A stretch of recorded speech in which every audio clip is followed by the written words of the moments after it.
Please accept today's boon. Have a nice day.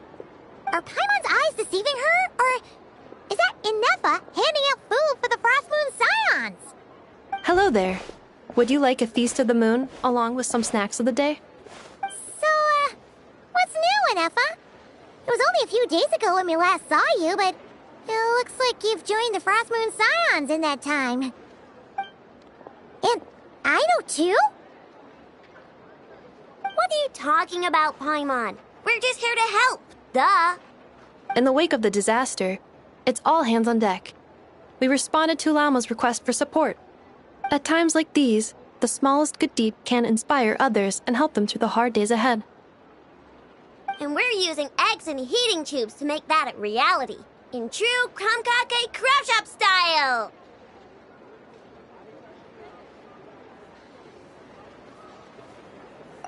Inefa! Did you hear that?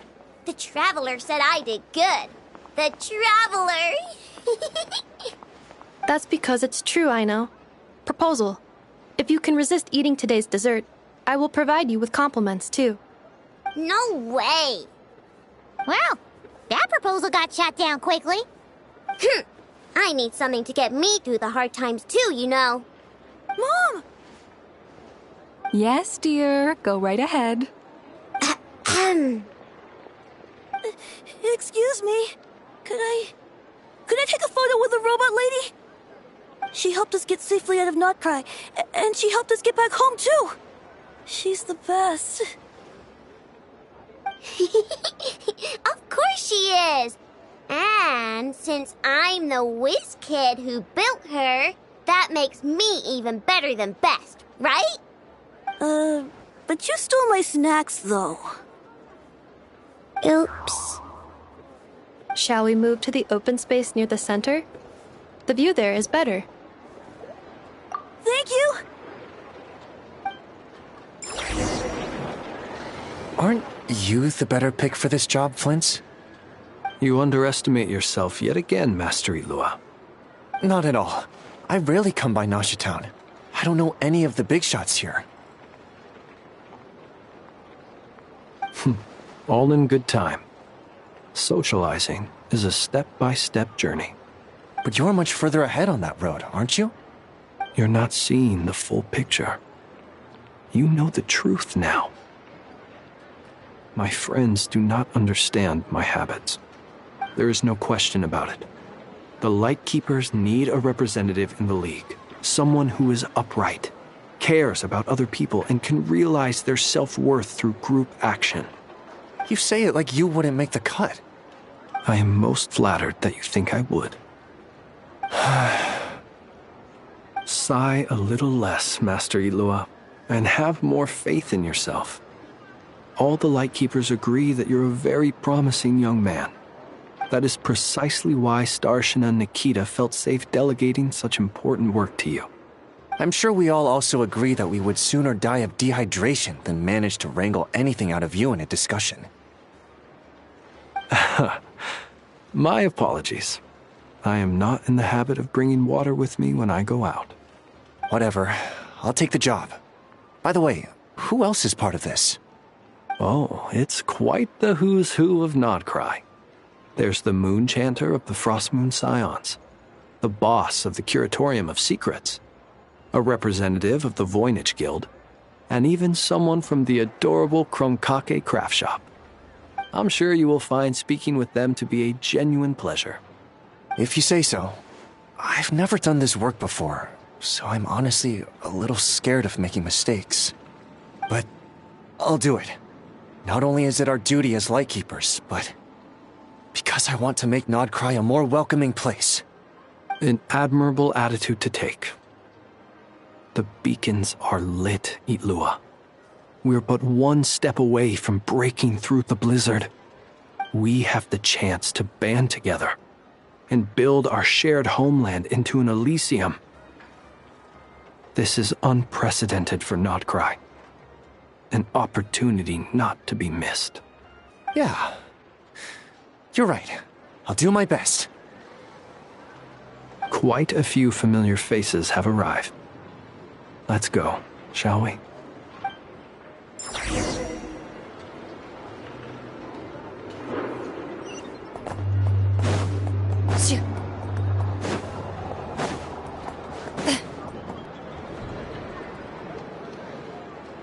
Wow! Everyone's here! You seem well rested. I know no one's asked, but I'm sure you all want to know, so let me just say, we're doing great. Thanks. Well, great, but not perfect. Starting to lose my mind from boredom. Can't drink a drop of alcohol while I'm waiting for my wounds to heal. I'm sure you had a sneaky swig or two. Wait, how'd you find out? I'm sure you must be missing Mondstadt after all these years away, Grandmaster. Yeah, you could say that again. Every time I get news from Mondstadt, it makes me want to go back and see the place for myself. Honestly, once things are wrapped up here, I think it'll be time to head back home. Hey, looks like someone's taking the stage. Can everyone see okay? Anyone need a boost? I'll just listen from the back. It's fine. You're taking this pretty seriously, huh, Durin? Well, it's not every day that I get the chance to see how people speak in official settings. Soak it up like a sponge. I'll make sure you get a chance to practice for yourself later down the line. Actually, I know just the thing. You can debrief the Knights of Favonius for me. Mr. Varka, are you forgetting that I'm not a Knight of Favonius? I can knight you. Any particular title you'd like? Is he joking? I really can't tell. You'll have to figure this one out for yourself. It'll be a good learning experience. It is my honor to host the opening ceremony for the League, and to have this opportunity to speak to you all in my capacity as Voynich Guild representative. Could this person also have been pushed onto the big stage by the real big shots? Guess I'm not the only one then. We come here today, having weathered the trials and hardships of yesterday, and having learned from them the importance of unity and cooperation. All right, here we go. Uh-oh, looks like Aino's off in Dreamland already. Wait, Boss is looking kinda drowsy too. What's up with her? Come on, get this speech over with already. Nodcry is our home, the land we rely on for survival. And as we chart a course for the future, may we persevere through the storms ahead as we sail towards a new era of prosperity, freedom, and hope.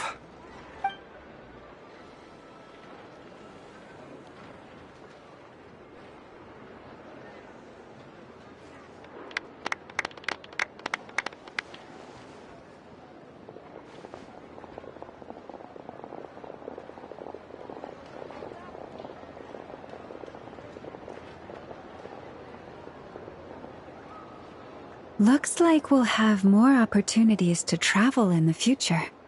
I'm sure you'll cope, Lady Moonchanter, given how fleet of foot you are.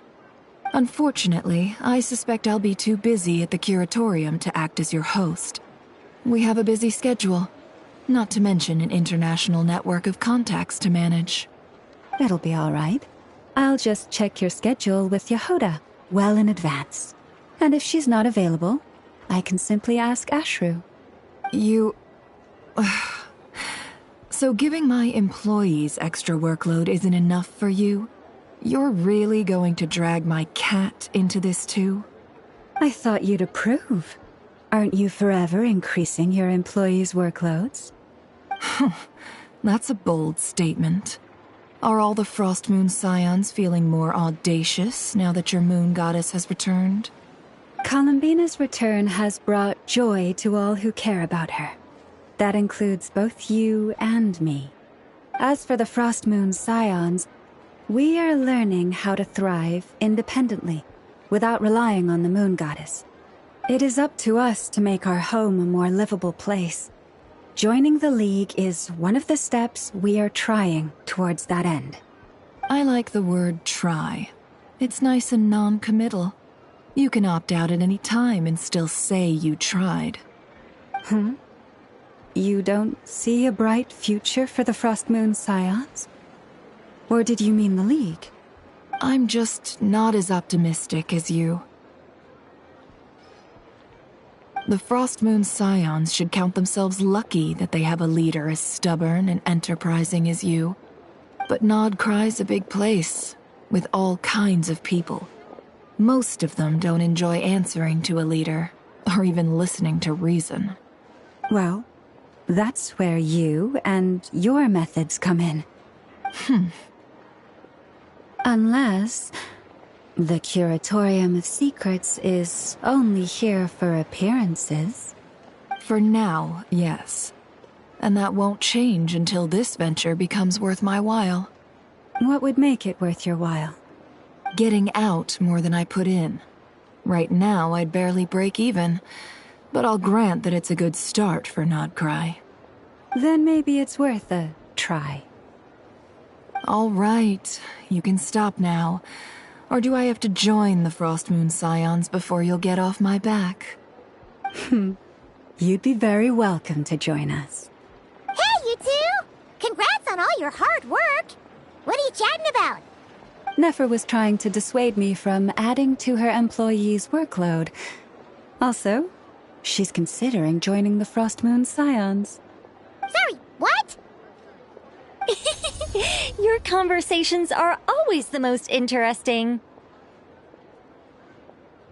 Would you two care to join me for some tea before heading to your next destination?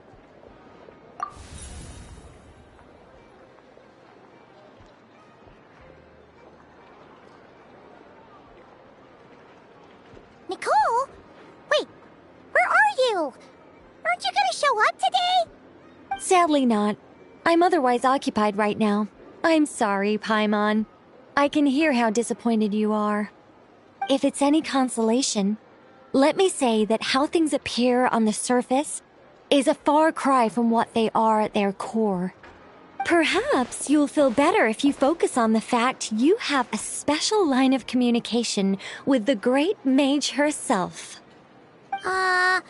Okay? Has something happened? No, or not yet, anyway. Well, that's not ominous at all. Not for the time being. Just think of this as a general check-in to make sure this communication system is still running smoothly. Besides, it's good to chat once in a while if we want to maintain our friendship. You could have just said so.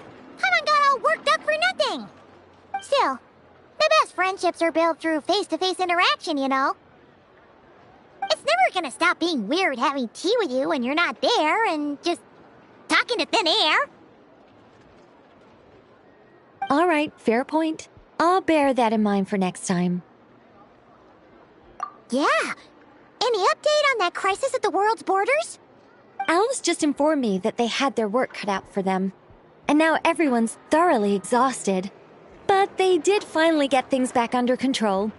Still, we can't let our guard down yet. The disruption caused by this disaster has made Teyvat easier to detect from the outside universe. She plans to wait for things to stabilize, then reschedule her Mondstadt vacation plans. As for me, I agree with Hat Guy's perspective. This is a time when many new variables are emerging, and the situation is changing constantly. Plus, most of this change is for the worse. We have to remain vigilant and ensure that the embers of chaos are not rekindled.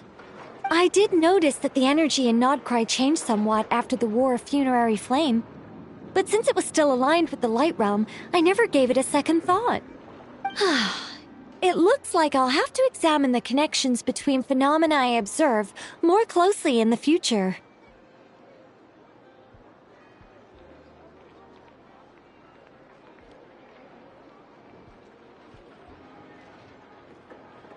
Just doing my duty. It's more or less second nature by now. Of course. To give you the full picture, I'd have to start with the substance from which angels were formed. Never mind. Paimon's right. Showing off my knowledge would be much more satisfying in person. By the way, you did receive the gifts from the Hexen Circle, yes? I'm not trying to claim credit or anything, but my pride demands that I at least mention it. They're quite similar to the protective talisman that Alice gave Dory, but with some very special enhancements. Oh! So that's what kept our friends safe when Dotori trapped them. Indeed. We went to great lengths to make sure they were invisible to his eyes. I'm so happy they came in handy. Still, not fishing for gratitude, by the way.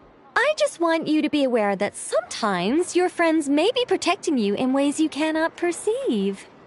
Anyway, I'll contact you if anything else crops up. If not, you know what they say, no news is good news.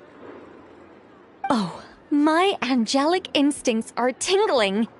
They say you should head to the docks next. Your friends are about to board their ship home.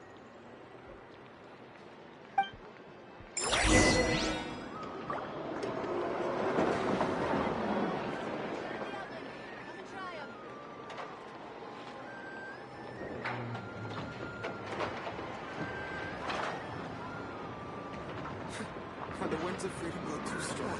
Time flows. This place looks perfect. Nothing more to the soul than piping hot food here.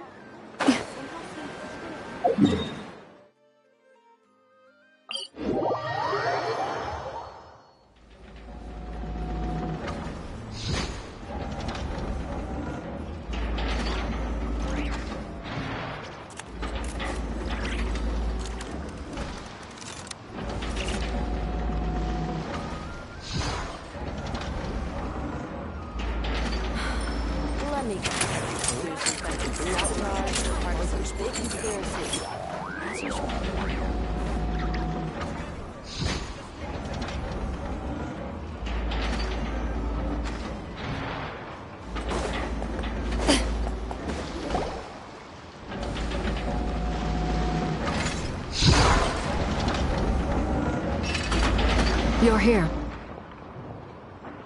You're here too, Hat Guy! Are you heading back together? No. I'm bound for Sumeru, and she for Fontaine. We just happened to cross paths at the harbor.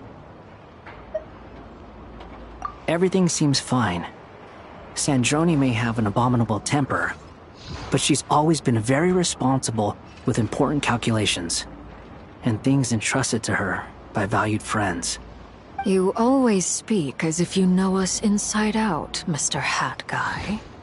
Maybe I'm just a good judge of character. I certainly hope that's all there is to it. Regardless, you have been a significant help in this matter. For that, you have my gratitude. I didn't do anything special. Sandrone's the one who completed a seemingly impossible formula and turned the tide of the entire battle, even giving her life in the process. She's the one we should be thanking. Even we were unaware that Sandrone had hidden the real formula inside Polonia's body.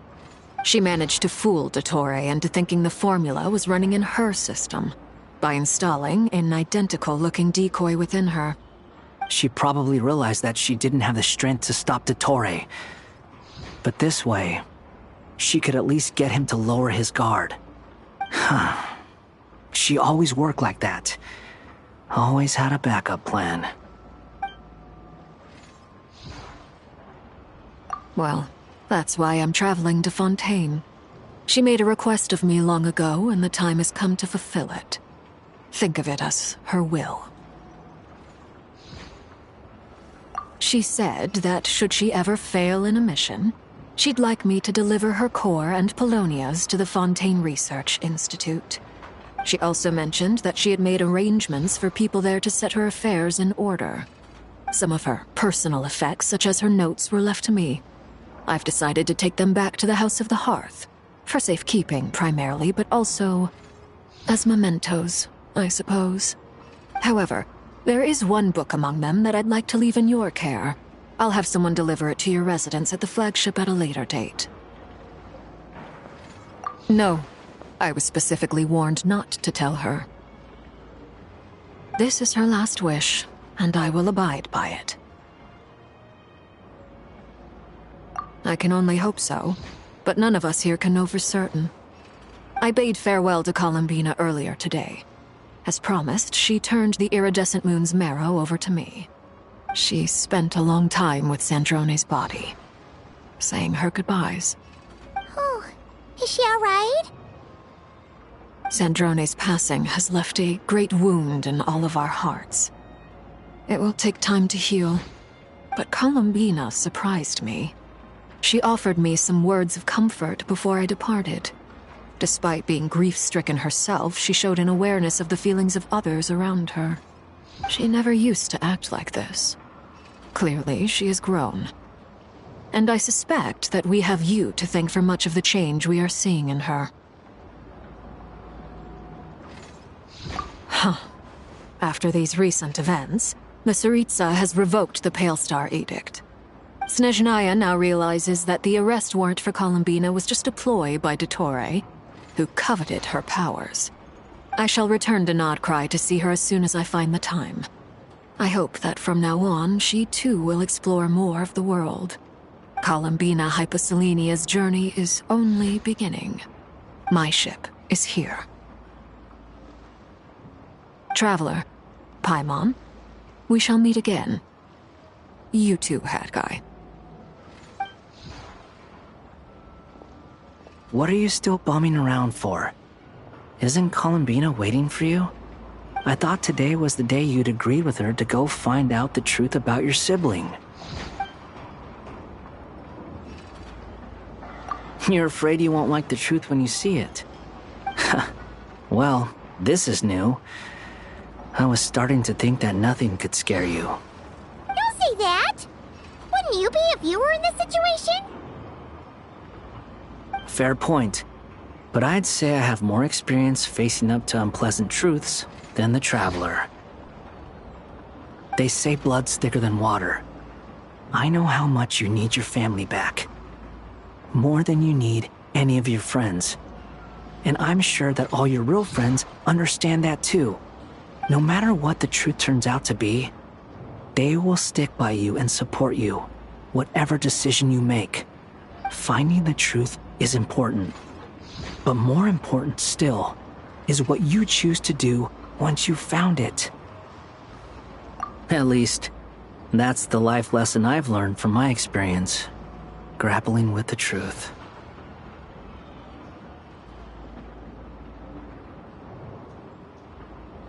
What? Now that Dottore's dead and gone? A little, I guess. But it hasn't solved everything. Maybe I regret not getting to end his life with my own hands. Or maybe it's something else. But for whatever reason, I still feel like I have a chip on my shoulder. Either way, I'm going back to Sumeru. Lesser Lord Kusanali is gonna need help dealing with all the chaos Dottore left in his wake. Not just from this incident, but everything he did in the past, too. You should continue with your journey, as you've always done. Who knows? Maybe we'll meet again someplace else. So, what should we do now? If you want to explore a bit more to steady those nerves, Paimon's game! After all, when Columbina said she knew where your ship was hidden, Paimon promised to give you two some alone time with the truth. It hasn't been all that long since we were last apart, sure, but with Columbina there, Paimon's sure things will be just dandy. Ain't no biggie. Paimon might be all about that food and fun, but she knows how to do right by people. Paimon's sure you'd prefer to digest the news about your brother in peace. But, no matter what you see, just know you can share it with Paimon. course, as long as it's not super private. If you can't make sense of something, let's give it some thought together. And even if we both can't figure it out, Paimon can at least treat you to a nice meal. Glad to hear it. Feel better now? Alrighty. Next up, time to meet with Columbina.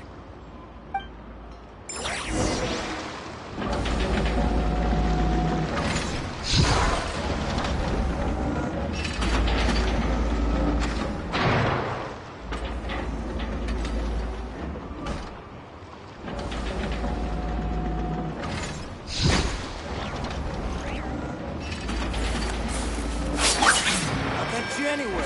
Just leave it to me.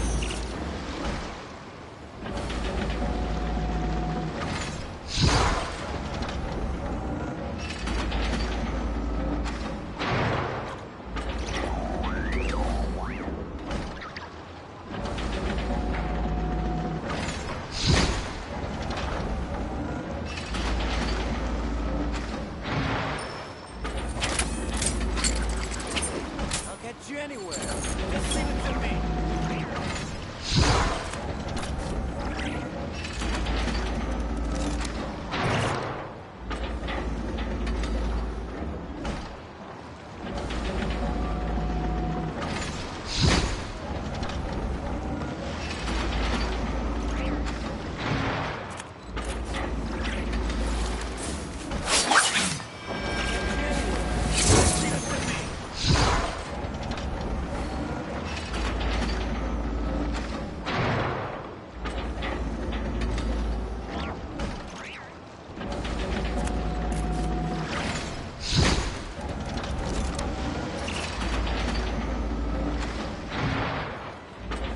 In my role as champion duelist, my opinions do not matter.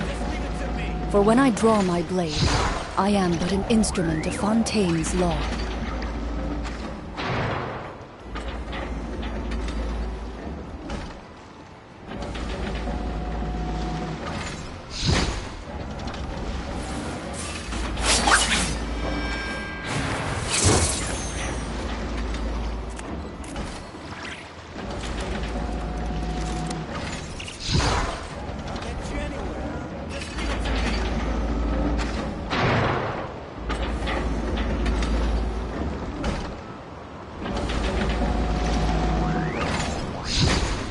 A duel is a battle of wills, and the sword an extension of the duelist's spirit.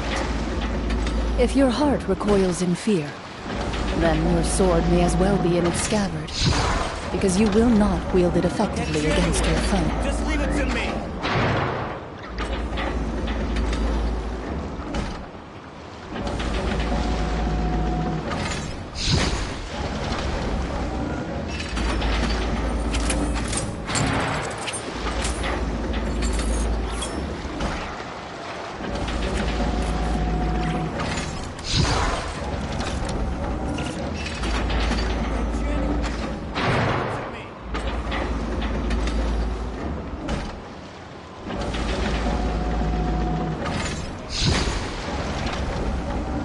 I've faced many opponents in my duels.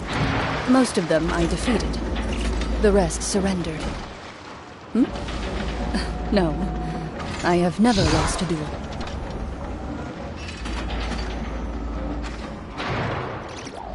I'll catch you anywhere. Just leave it to me.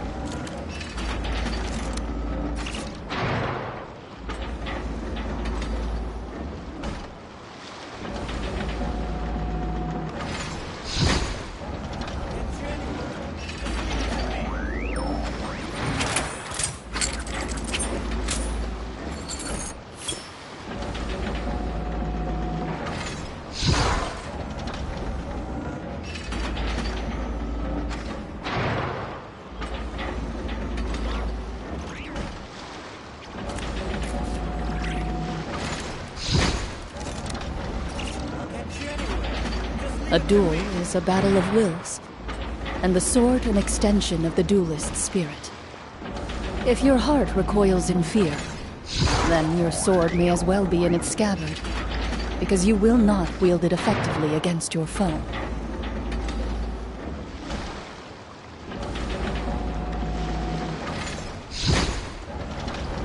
I'll get you anywhere. Just leave it to me.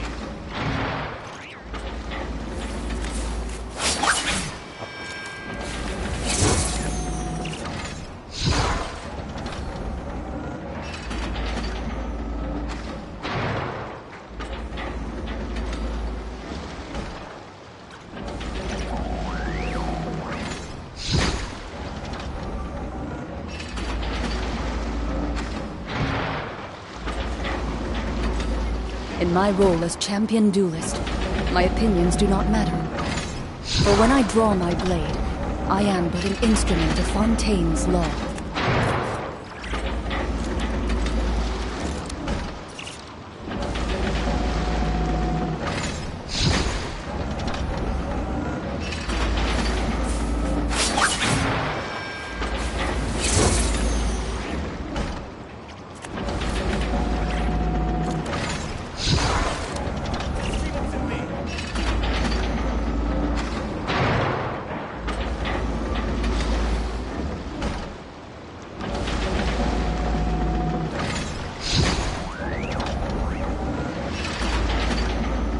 A duel is a battle of wills, and the sword an extension of the duelist's spirit.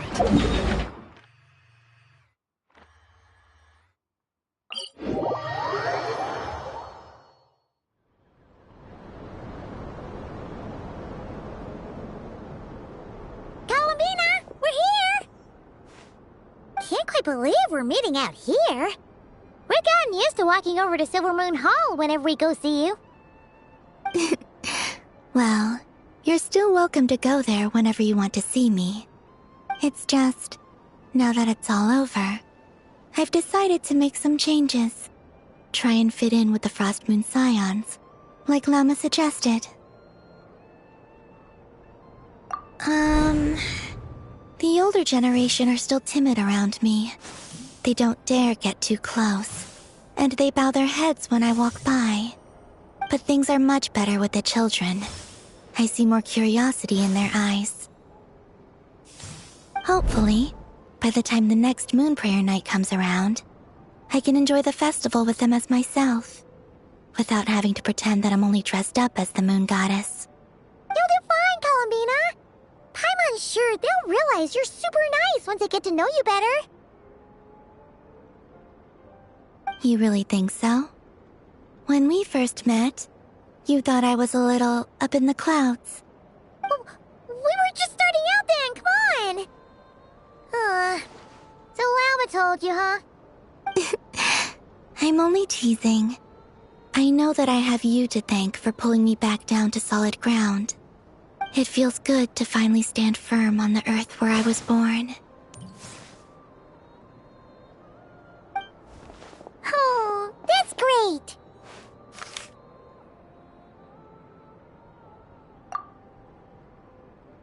Thank you. I'll make sure not to lose it this time. Well then, are you ready? Ether, what happened to our spaceship back then? Why did you leave? It's time to learn the truth at last. I'm ready as I'll ever be. Good. Then let me open the way for you.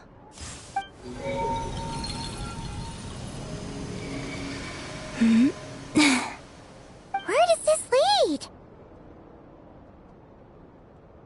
To our shared destination. Huh? Do you remember me telling you about my missing prologue back when we just met? I said that my story began on the moon.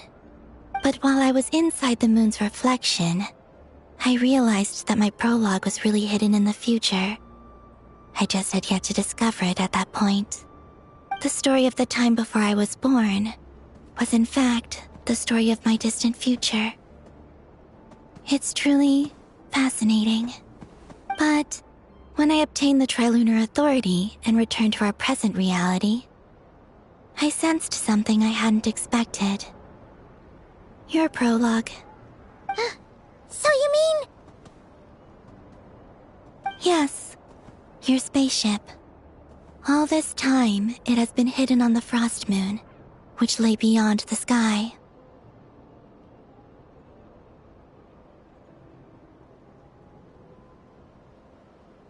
The great ruler of the firmament. The heavenly principles. Wait, them? Why would they do that? I don't know. Perhaps your ship contains something that is incompatible with Teyvat. Or something that cannot be known. Oh, did I pick a bad time to say this? I know it must have been hard to work up the courage to do this.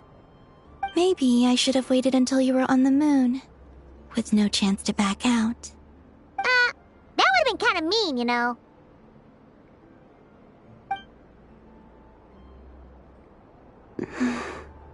Take me there. Oh? Whatever is hiding in that ship, it belongs to me and Ether. Those memories belong to us.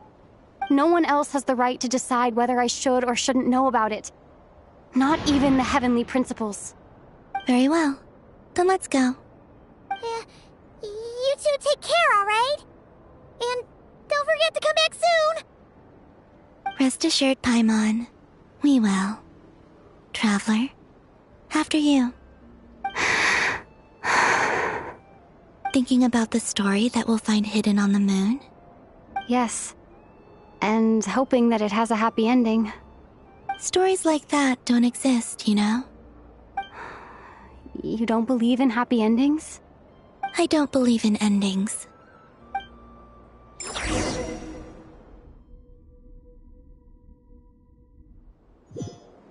Where am I?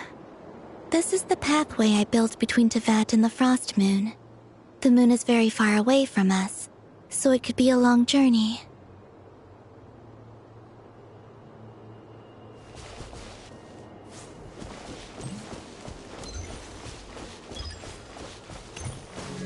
After I obtained the Trilunar Authority, I unwittingly saw past events from many of my friends' lives. One was Lauma. She was so young when they chose her to be the Moon Chanter. From then on, the Frost Moon Scions looked to her to bring messages from their goddess. But, for better or worse, I had left Hisi Island before she was ever born. It was not until much, much later that she met me. I think it's for the best. Because of the way things turned out, you had the opportunity to become friends. You're right. In that sense, I think we were both very lucky.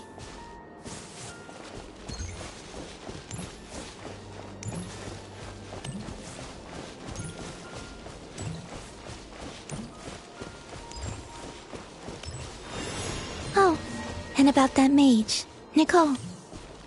I only recently learned that she has lived in Teyvat since the time of the Three Moon Sisters. The Moon Goddesses always had a good relationship with the angels. I suppose our friendship continues that tradition.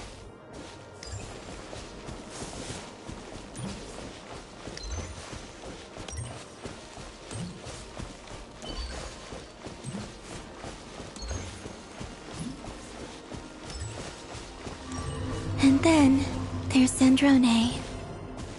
I never knew that much about her, beyond the fact that she was created by someone called the Lord Artificer. She, too, suffered for a long time before joining the Fatui.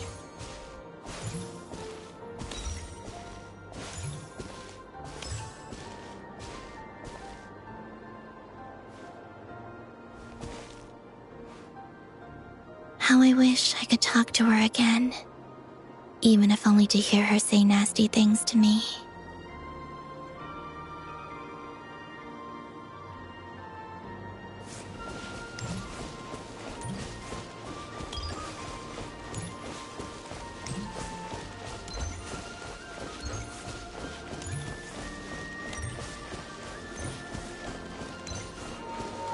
Also, I saw your sibling's story. I'm afraid I didn't see much. It seems that he rarely came to the surface, where the moonlight shines.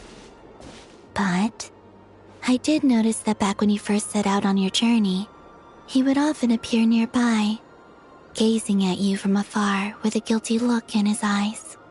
Ether. Let us speak no more of the past. I probably shouldn't reveal so much about my friends. It's not my place. Let the moonlight carry us forth. We are very close now.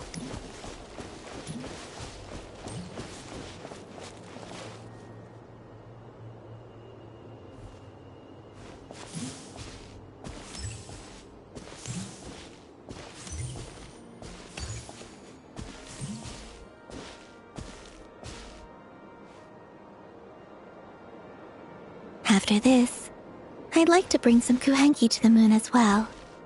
If they're willing, of course. What about your other friends? Will you bring them to visit too? Certainly. But I'll need to tidy the place up first. This home hasn't received any guests in a long, long time.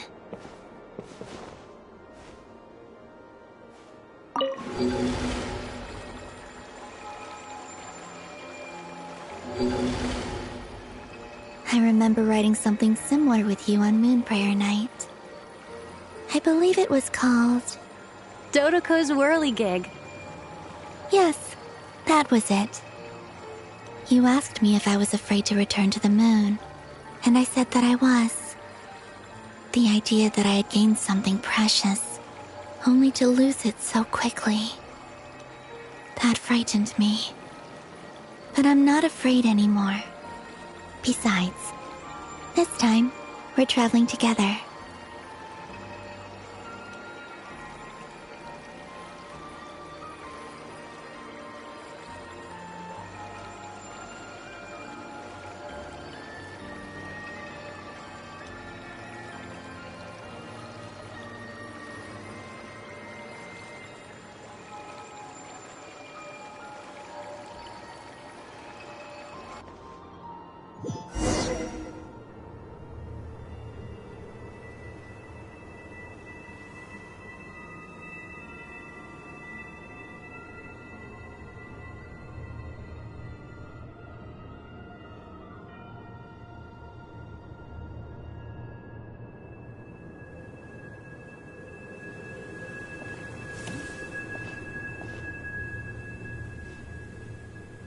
We're here.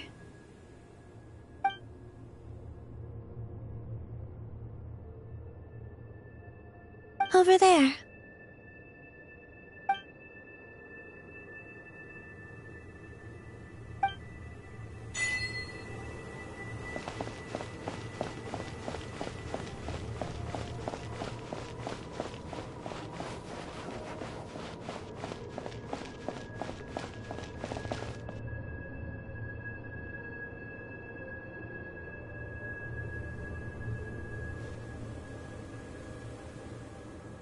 Our spaceship. It's huge.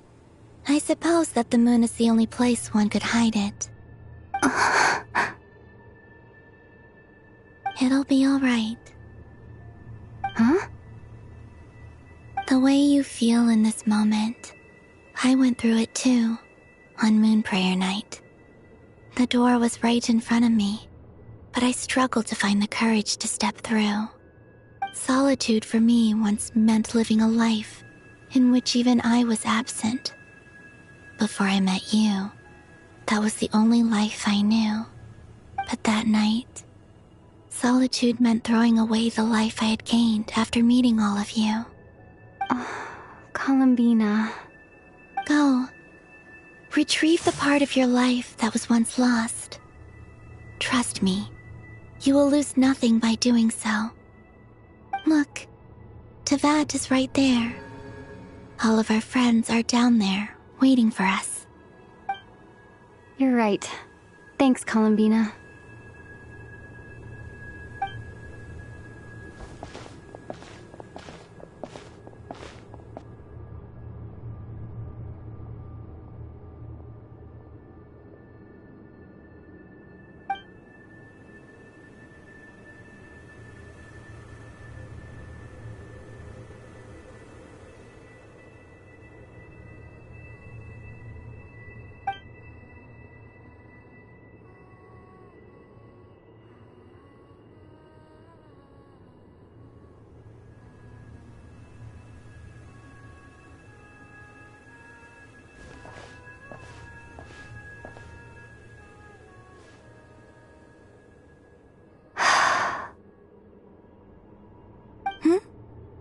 Finished? Yeah. Why did you take your eye mask off? Well, since my return, I've decided to take more opportunities to see the world with my own eyes. Besides, I've always wondered how Tevat looks from the moon. And what do you think? It's beautiful. I could spend a whole day here just gazing at it. What about you? What do you think of the truth you found? I haven't looked at another person's expression in a long time, but I think yours is saying it was neither good nor bad. Keep this up, and it won't be long before you give Nefer a run for her money. Oh, I don't think that's going to happen. I'm much more used to sensing what's going on around me with Kuvaki. I think I'll save my eyes for seeing special moments I really want to remember. I read the spaceship's flight logs. I always assumed that this was my first time in Tevat. I thought that Ether and I must have been hibernating in space for centuries on end. But the logs show that our spaceship flew over the skies of Tevat once before. A long, long time ago. Flew over? So you didn't land? No. The ship barely came to a stop before flying on again. After that, it continued traveling through space for a long time. Some of the data is corrupted, but I suspect that it kept flying for thousands of years. It was only after that that the ship made a forced landing in Nodcry. When Ether found me, he came from outside the ship. Could this mean that he left the ship long before I did? Maybe even during our first pass over Tevat? Are you alright? Yes. I can feel that the truth is coming together, one small piece at a time. I remember Ether telling me that when he first arrived in Conria, he could not recall the past. So this might be something that even he doesn't know. Here, I made some space for you. Your mind must be racing, and this seems like the perfect place to relax and clear your head. Oh, wait, there's one more thing. What is it? Wait here a moment.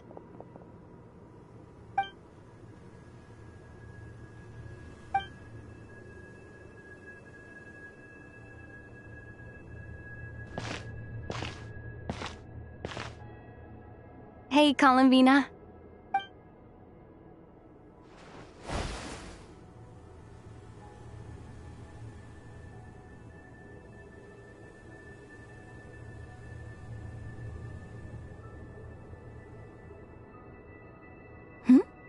Is that a new outfit? An old one, technically. It's been in a cabinet inside the ship this whole time. It's a matching pair with Ether's. He always liked this set more. Huh. I don't think there's a huge difference. Really? Yes. It's still the same you. You're the same person, no matter what clothes you wear. Only Columbina would make an observation like that. Traveler, do you consider Tevat your home? Home is wherever Ether is. But then, after all the time I've spent here and everything I've been through... Yes, I'd say it's my home. Would you change your answer if Tevat changed appearance? I mean, if the truth about Tevat turned out to be different than what you thought. I don't know. But I don't think so. The truth is not what matters most to me about Tevat.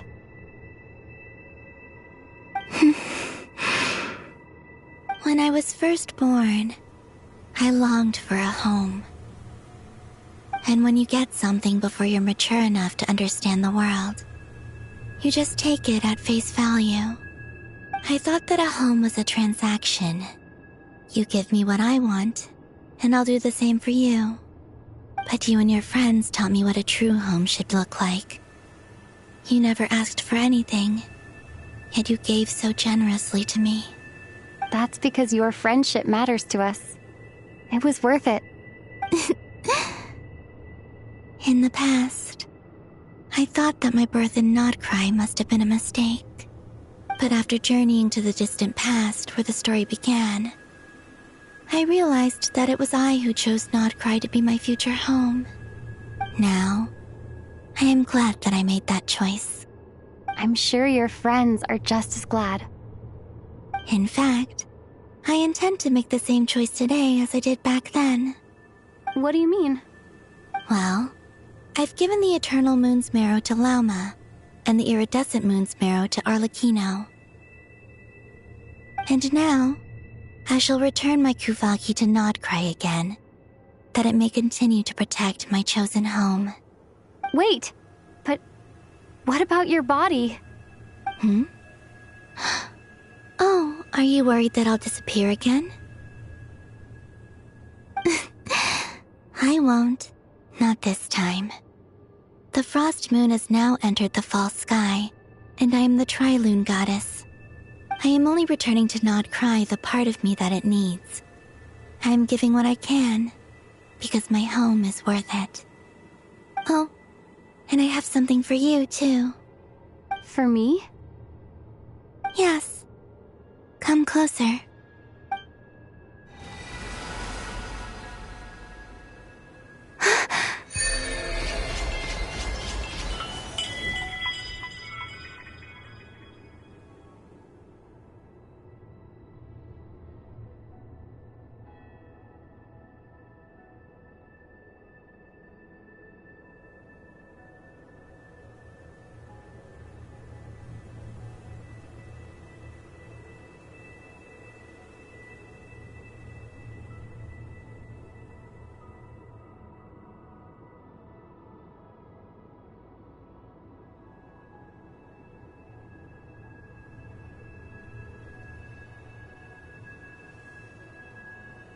What was that?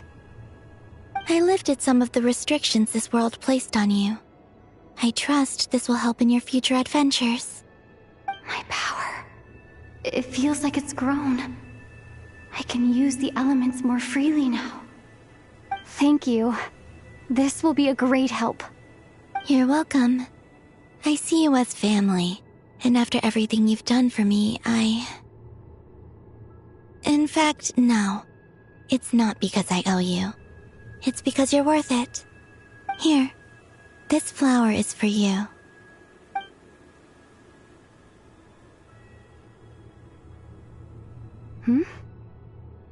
Isn't this a moon prayer blossom? Yes. Don't worry. You will never see these flowers lose their color again. I'm finally discovering the joy of giving. How I wish I'd learned this sooner. Hey, better late than never. What are you thinking about now? Why don't you take a guess? You get 1 shot. I don't think I'll get it in one guess, but I'm sure it's a happy thought. That's kind of a sneaky answer. I can't say you got it wrong. Down into that, the moon seems so far away. I felt it might always lie beyond my reach. But on the moon, everything feels so close by. The haze that once enshrouded the skies has finally been dispersed. I feel like a traveler on a winter's night, starting a new chapter in my tale by the warmth of a bonfire.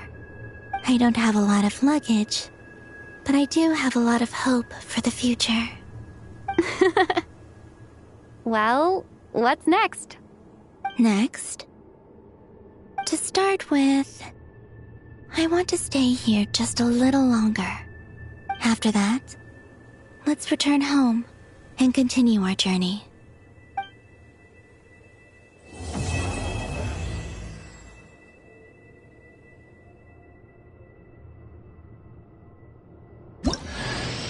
These clothes bring back so many memories.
There's still a long road ahead.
journey goes on. For you, and for me. Like I said, this is not the end. I don't believe there has to be an ending. Oh, is that your next destination? Most people would probably tell you to pack some warm clothes. But I experience things differently than most people, so I can't know how cold it is. In fact, it is home to quite a wondrous heat source. I think they call it Kreshnik's torch. Every city in Snezhnaya is built around one of those. I sensed the energy it gave off as I was passing by on a railway train. It felt grand and distant. I also recommend the Korolievsky troupe in Snezhnograd. They give performances quite regularly, and entry was free for harbingers. I liked them a lot. Ice cold and sharp.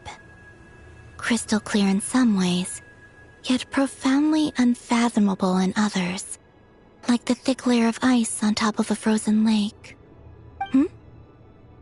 That's just the impression that Tsaritsa gives me. I was never able to glimpse what truly lies beneath that icy exterior.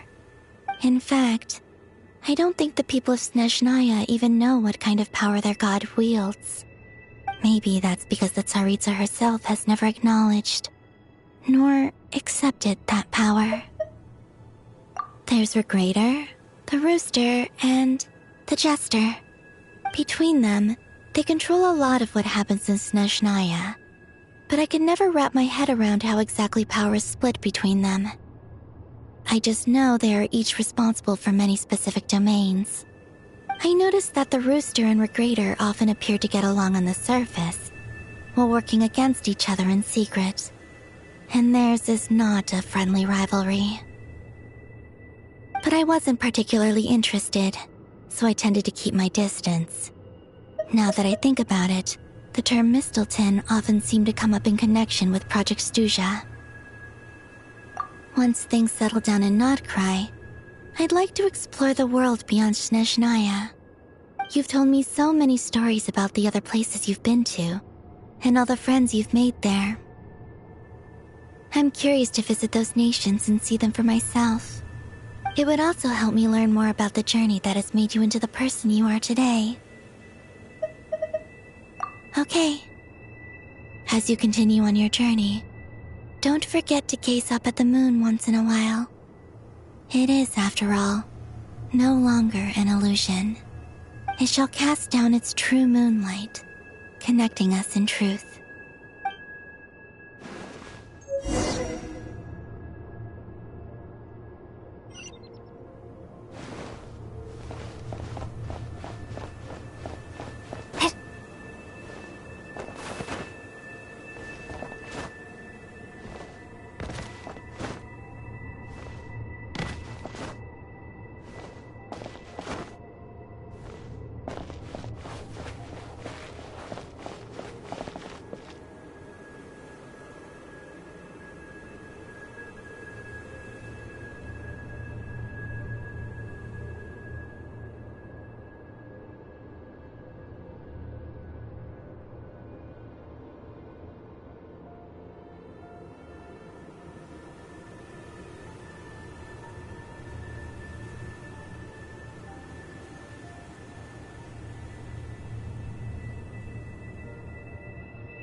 To Jean, acting Grand Master of the Knights of Favonius. Ugh, this preamble is such a pain to write. It's probably high time we got rid of this acting business. I trust that Durin has updated you all on recent events. Hope we didn't worry you too much.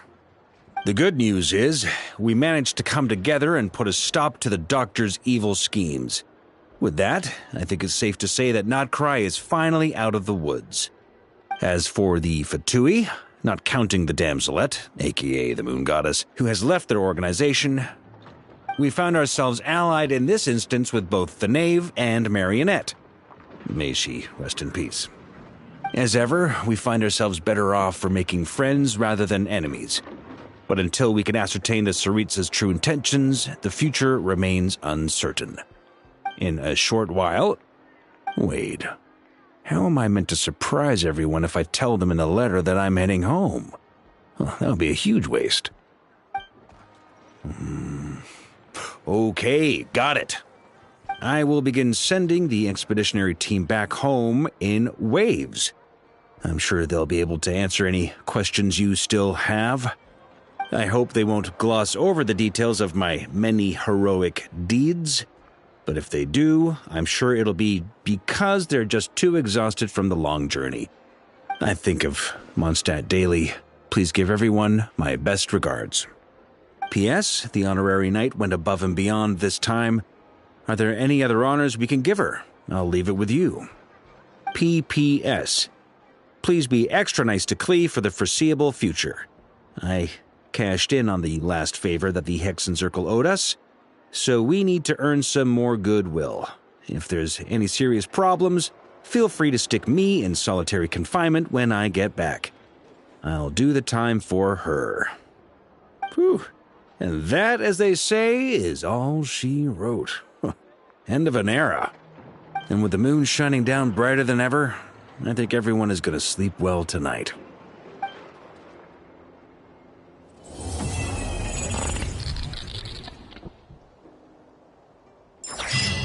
When the winds of rain blow too strong, we're in for a storm. Looks perfect.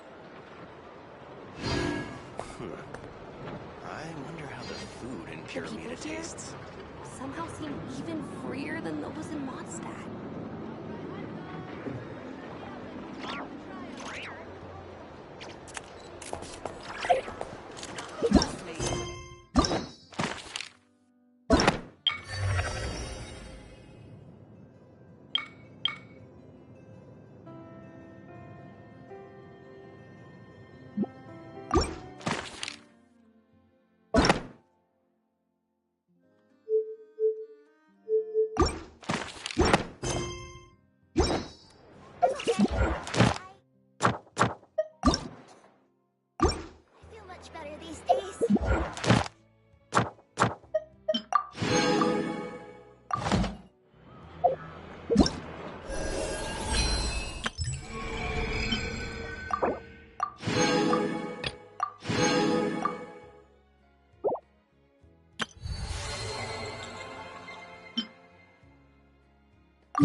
Into the wind!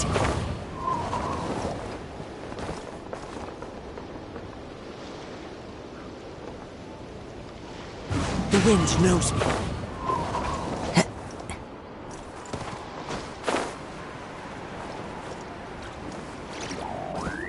Into the wind!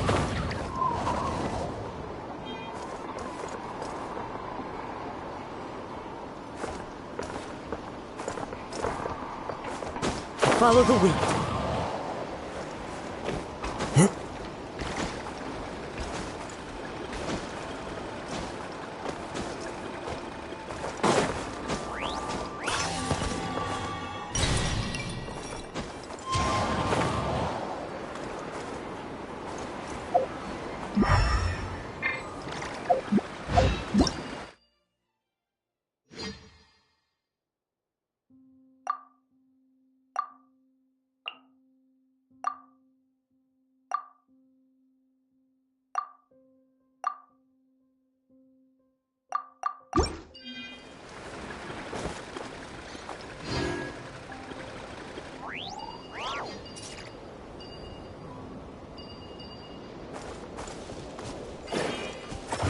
wind knows me.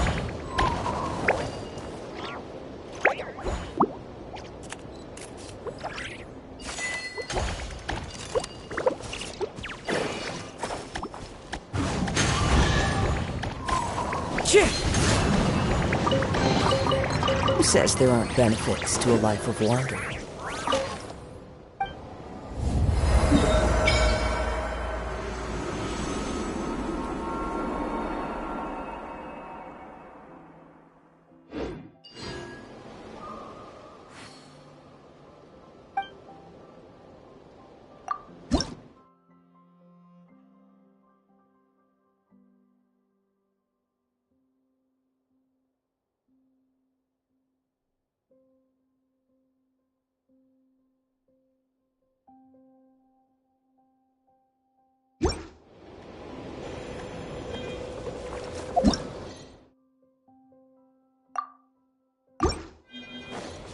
Time to go.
Wherever in this world I roam, I carry memories of my home. This blade, it is the last link I have to the land of my birth.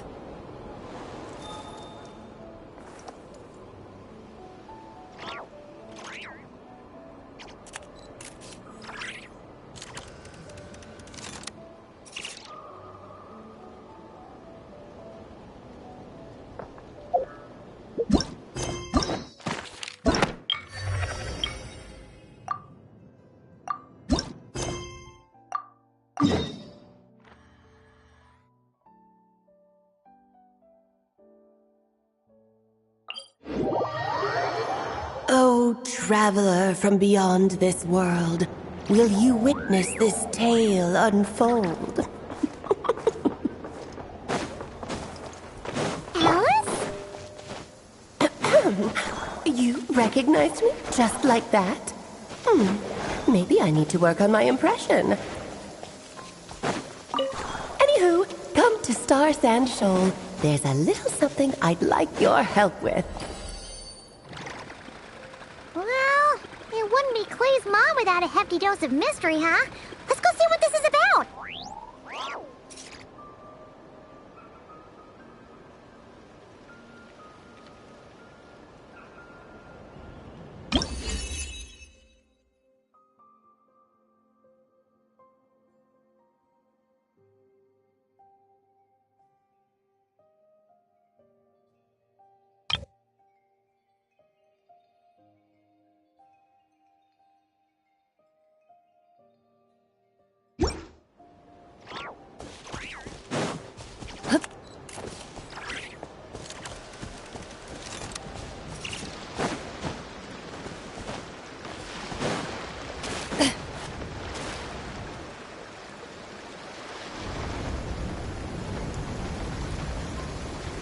Oh, it's Durin!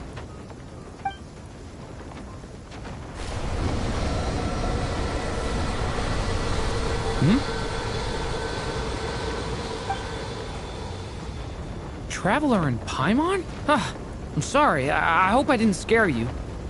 Oh, no, you didn't scare us. Just gave us a little surprise. Looks like you've gotten even more powerful now. I don't know. It just feels like it's gotten harder to control. I didn't mean to strike so hard. I'm so relieved you didn't get hurt. good. We've had worse.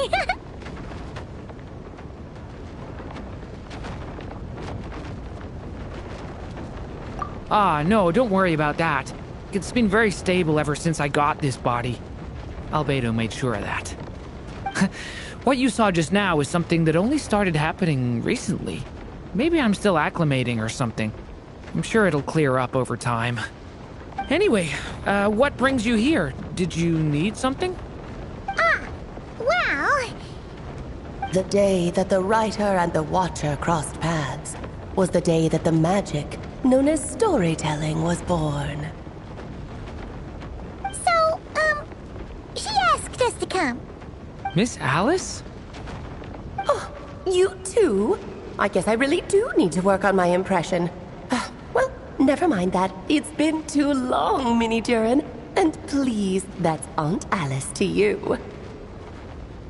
I have brought you and the Traveler together here for a very important purpose. It has to do with your mom. My mom?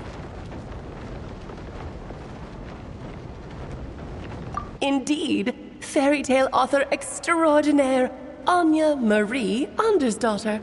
See, I knew this would be right up your alley. Now then, if you'll open the book, I will begin narrating.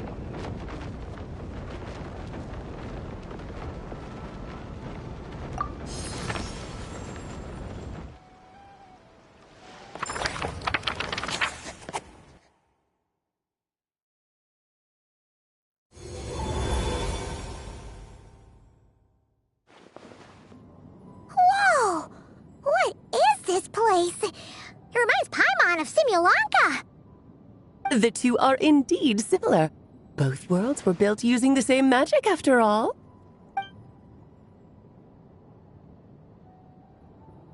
Aha!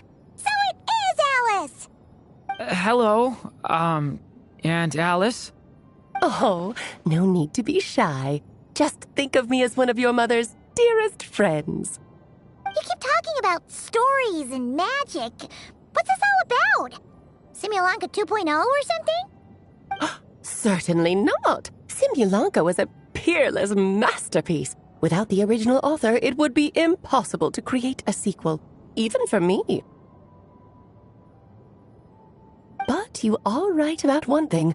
Just like last time, I want to show you a work of magic that has to do with storytelling. What's this?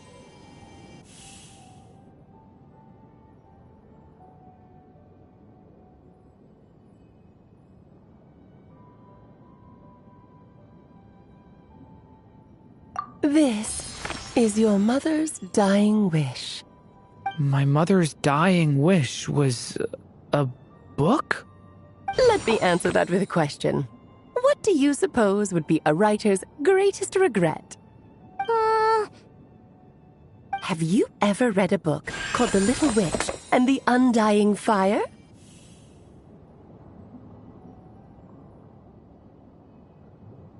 Oh, that's because it was the work of more than one person. It began as a little game at our tea parties. Each of us took turns writing the next part of the story. I wrote the first volume, then the other mages took their turns. Em was tasked with writing the final volume and tying everything up. But by the time everyone had finished writing their parts, Em had passed away. Oh, it was a terrible shame. A true tragedy. And that is the answer to my question. A writer's greatest regret is to leave a story unfinished.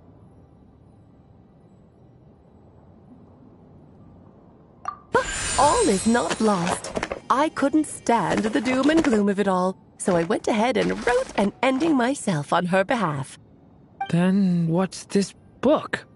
This is the answer your mother gave to the same question.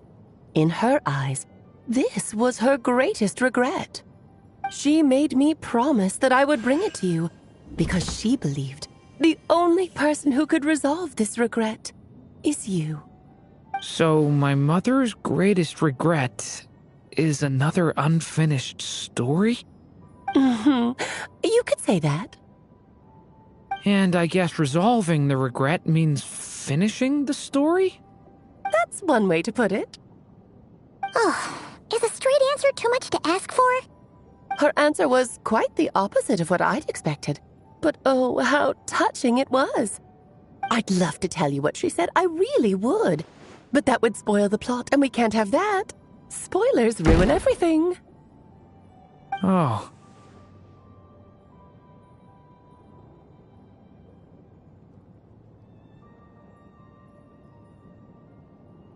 Just think of this task as giving a story a much-needed ending.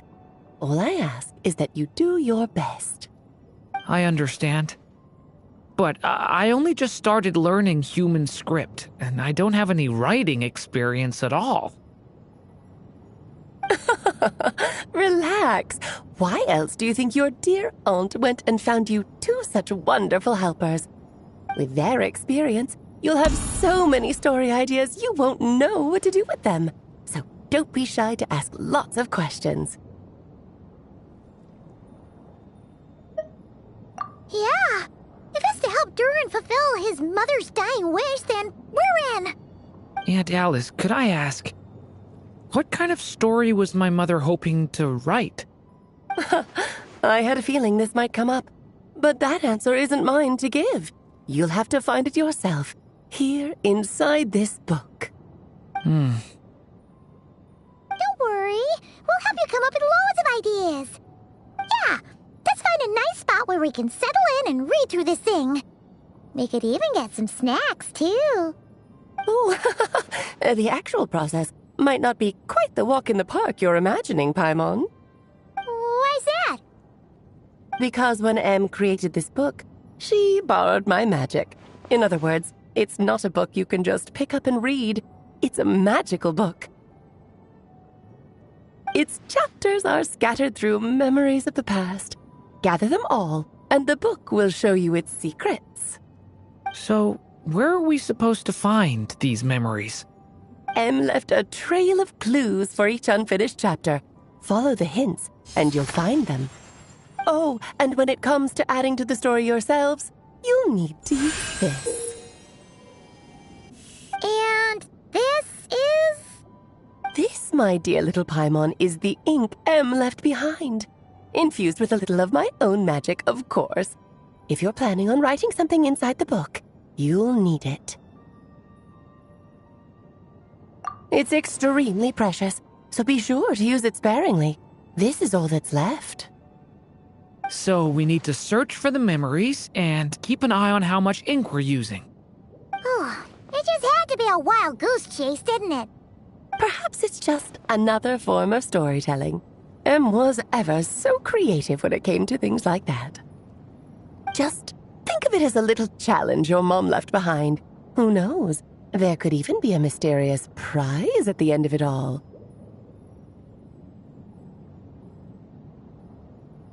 I don't care about that.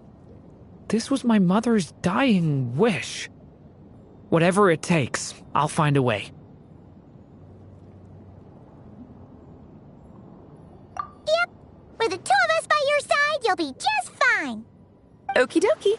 That should be pretty much all you need to know. Oh, and once the story's complete, do let me have a little look-see, okay? I've read everything she ever wrote, so naturally, I can't miss this one.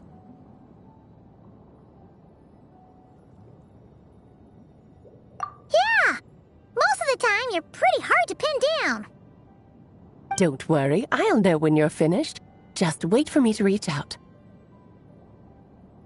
All right, off you go. I can't wait to hear how the story ends.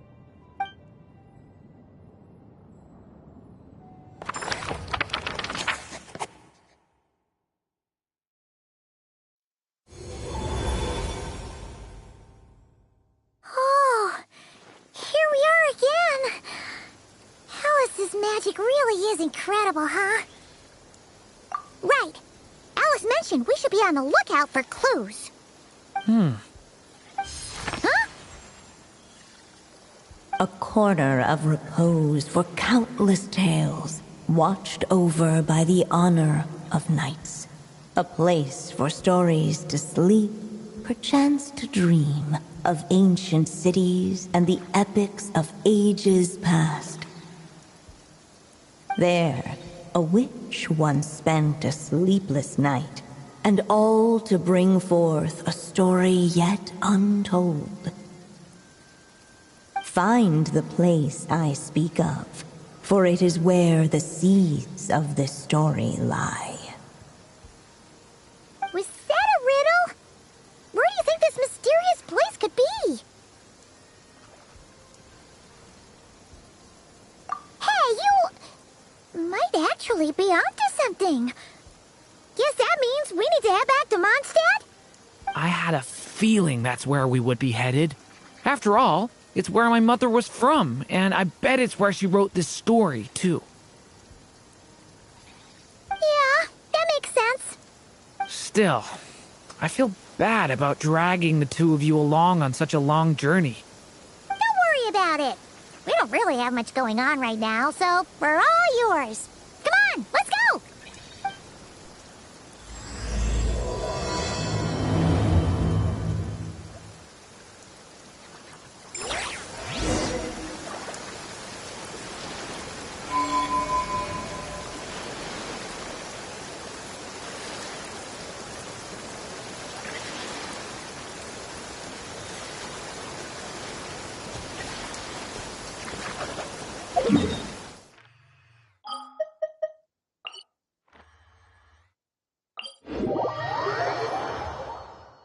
The battle between wind and rain appears to have reached its end.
The Mondstadt Library, huh?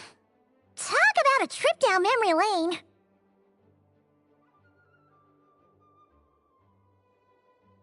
So, we're supposed to find the seeds of the story, right? What do you think that means? Well, we're in a library, so it's gotta be books, right? But seriously, there's so many here. How are we supposed to know which ones we need? Making a racket in a library? You should know better than that. Lisa! Oh, sorry about that. Now, who do we have here? Ah, my golden-haired cutie. And my little horn cutie, too. Sorry, Miss Lisa. I know you taught me to be quiet in the library, but Paimon was just trying to help. Please don't be too hard on her. Well, it has been far too long since we saw each other, so I suppose I can let it slide just this once.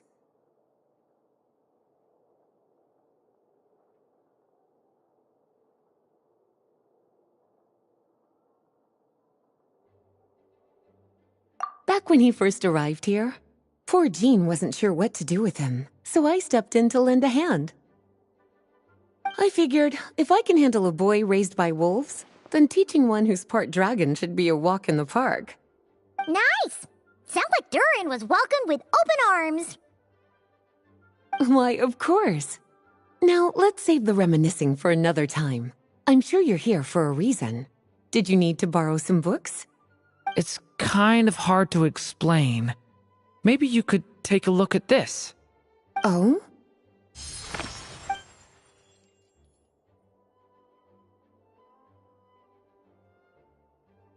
Ah, I see. These so-called seeds of the story must be the books that inspired its creation. That's just how it is with stories. They grow out of the tales that came before them. And that mage, I can almost picture her here, hundreds of years ago, scribbling away at one of these very desks. But we don't know anything about this story. How are we supposed to figure out which books inspired it? As it happens, just before I found you here, I was looking into something rather peculiar. One of the knights reported seeing some books that weren't listed anywhere in our catalog. Stranger still, just as he went to reach out for them, the books vanished into thin air. And then, a while later, while he was browsing through other shelves, there they were again. Seriously? That particular knight knows this library inside and out. I'd be very surprised if he was seeing things. Something tells me these might just be the magical books you're after. According to the report, there are 3 of these books in total. I'll be relying on you to track them down, cuties.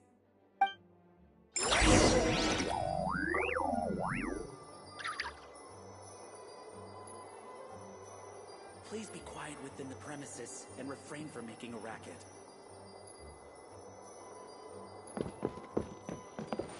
Oh, wait! Did Klee write this one? Should this even be here? We better show it to Lisa.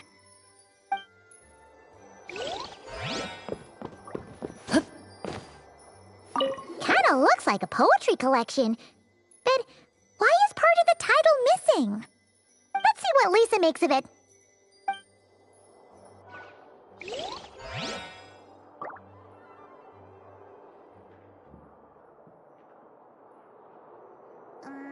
Gusha Biat?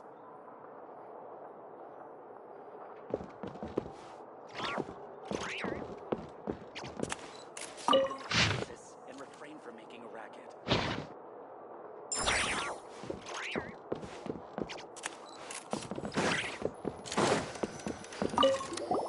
Second strongest spell in existence. Do not show Klee. Wait, there's actually a book like that right here in the Mondstadt library? That title's just gonna make people even more curious. Huh.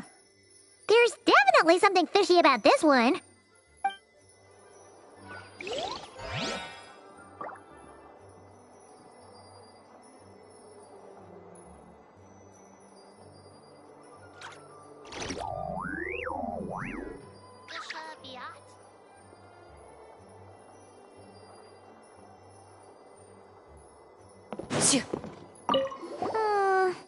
Let's hang on to this one for now. Could be one of the ones we're looking for. It's one of M's, after all. An experiment log. Looks like part of the title's been erased. There's something seriously suspicious about this book.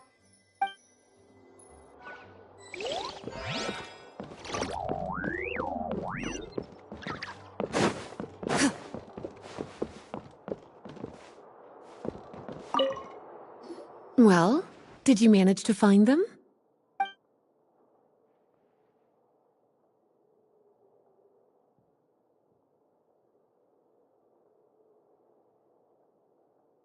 Huh. This book definitely doesn't belong here. Yeah, we can tell just from reading the title. Albedo was the one who brought it in. He suggested I place it on the restricted list and keep it sealed away. Why? He said it's full of forbidden alchemical formulas, some of which could even result in the creation of dangerous monsters. Apparently, the danger it posed was so great, he didn't even feel like it was safe to carry around or keep it in his workshop. Really? Definitely sounds like it shouldn't be here then. Still, if that mage read this book too, it must have been written a lot earlier than I'd imagined. Well, did you manage to find them?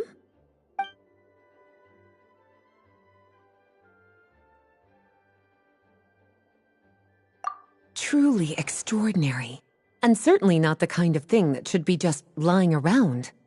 In fact, Miss Alice gave strict instructions about it. So, it's some kind of book of spells? Paimon's guessing magic this powerful should be kept a secret. It's true. This book does contain one of Miss Alice's spells. But honestly, virtually no one could actually pull it off, even if they tried. The only reason it's even meant to be in the restricted section is because we can't let Klee get her hands on it. After Klee was born, Miss Alice advised us to seal it away. She even added that little subtitle herself.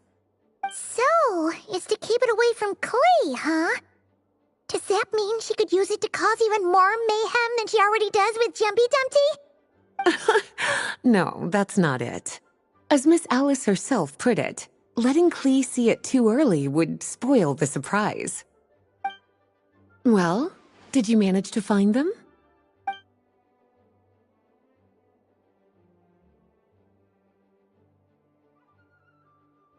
Yes, this is a restricted book, all right. It certainly isn't supposed to be here. Huh. But it looks like a regular poetry collection. How did it end up being classified as a restricted book? The issue lies with one of the poems inside. You've heard of the great battle that took place on Dragonspine, yes? 500 years ago, during the cataclysm in Conria, an evil dragon descended upon Mondstadt. A fierce battle with Dvalin ensued, but in the end, the evil dragon fell, and Dragonspine became its resting place. You're talking about Durin. The Durin of Dragonspine. Well, the poem in question turns the whole battle into a dance, with the evil dragon recast as an innocent child who came here in search of friends. But given all the suffering experienced at the claws of that dragon, how could the people of Mondstadt accept such a retelling? Bards are often accused of inventing history or distorting the truth in their ballads. But this one hit a bit too close to home. And since the knights back then were unable to track down the author, they decided to ban the entire collection, blot out the title, and seal it away for good. So the version in the poem, it was all a lie? I'm afraid that question is something only the dragon himself could answer. Well, would you look at that? Seems like these are the little troublemakers you're after. And all three just so happen to be forbidden texts. What kind of story requires reference material like that, I wonder? Forbidden texts? You know, the first time you mentioned that the library had a restricted section, Paimon thought you were just trying to scare us. Are you saying it actually exists? Not really something you should be poking your little nose into, is it, cutie? Sorry. Seeing as it was Miss Alice who asked you to look for these books, I won't question the matter. But they'll need to be sealed away again once you're done, so don't forget to return them. Don't worry, Miss Lisa. I won't forget. Well then, that's all from me. After all that hard work, I think I've earned myself a nice cup of tea. All right, we've gathered all the reference books. What's next?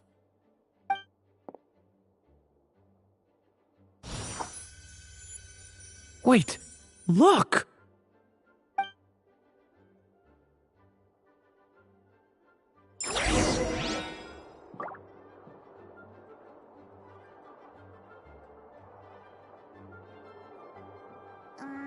Gusha Biat?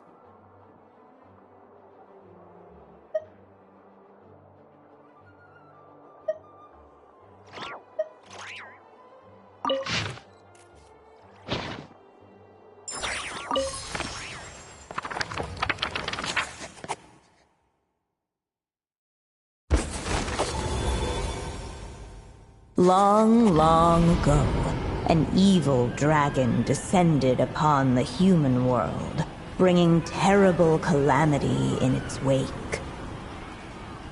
Bravely did the people resist, until at last, the dragon lay slain.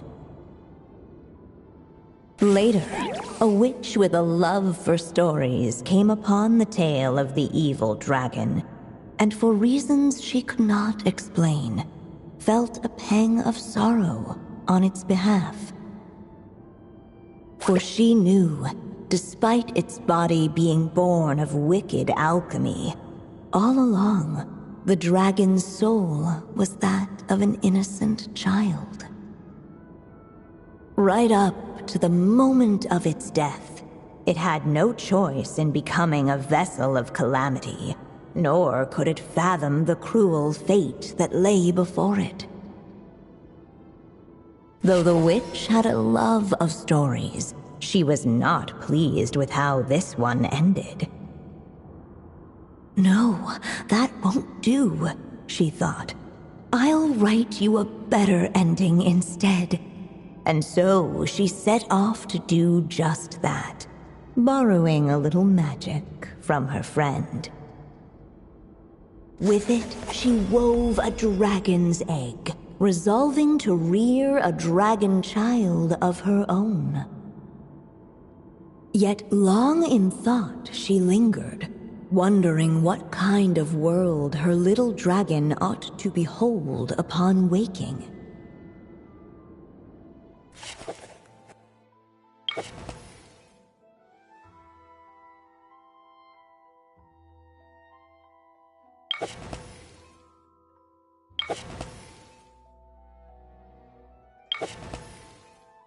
At last she made her mind up, adorning the cradle with a trace of palatial splendor.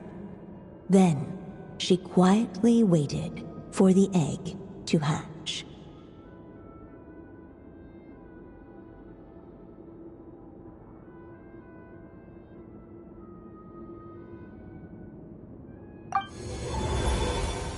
Whoa! We're actually inside the story! This must be Aunt Alice's magic.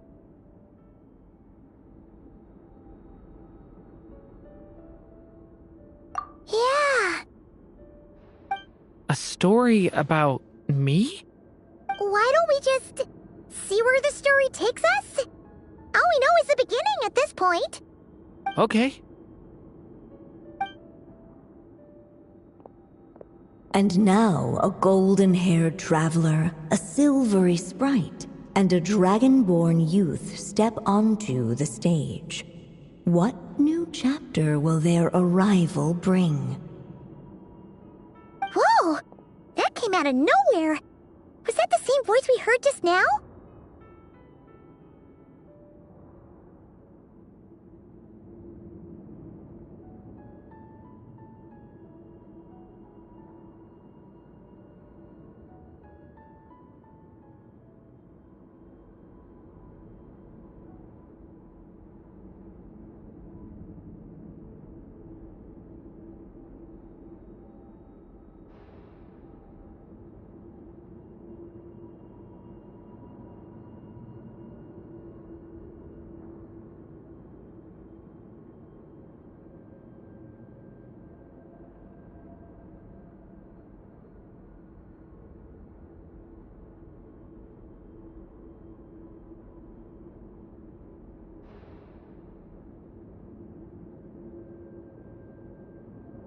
Yeah, but why does it sound so familiar?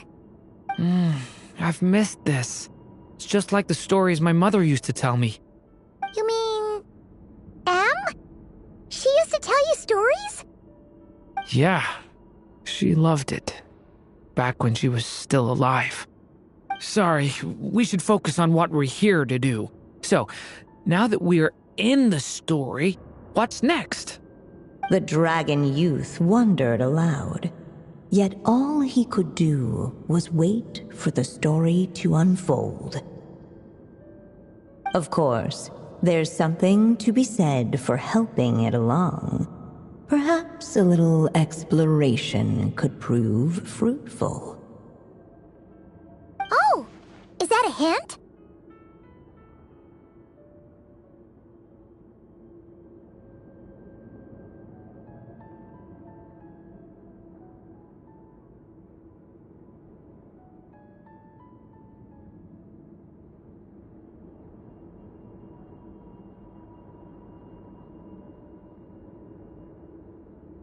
Yeah, I agree.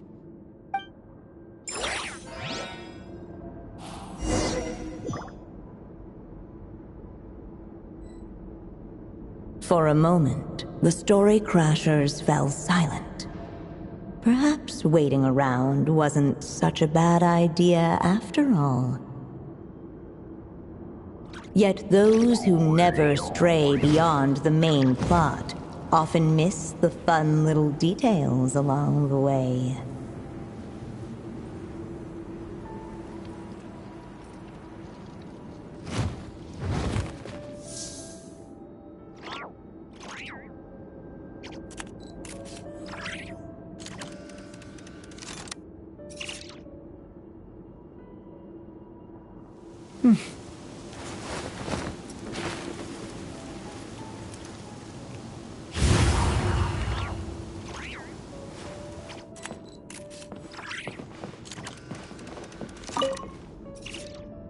Look at all these books!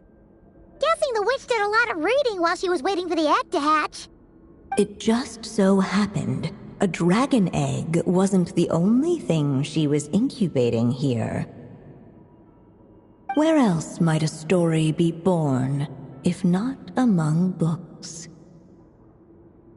Oh!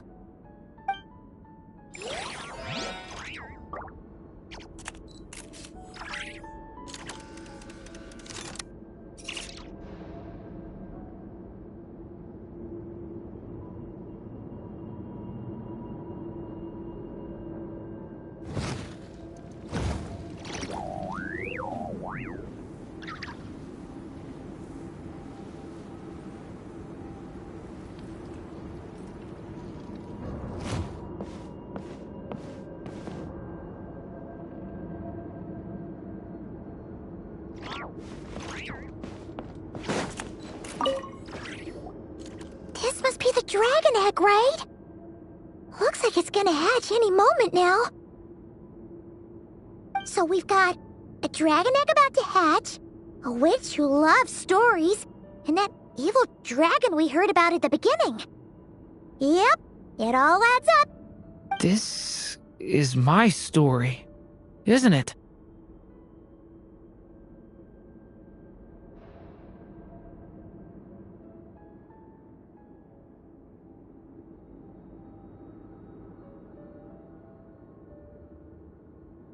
Okay, so how are we supposed to help the story along? It feels like all we can do right now is wait.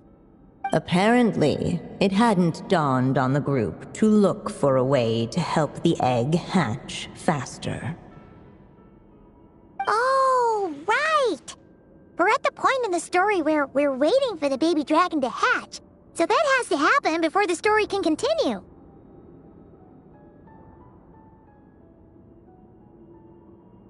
With the flames at his command, perhaps the dragon youth might be able to provide the egg with sufficient warmth.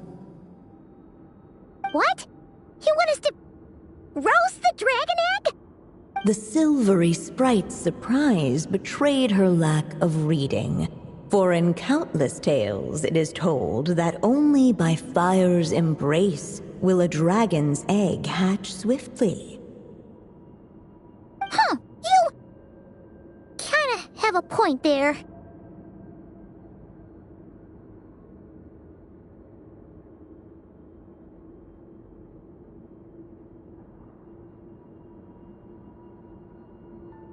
Okay, I'll see what I can do.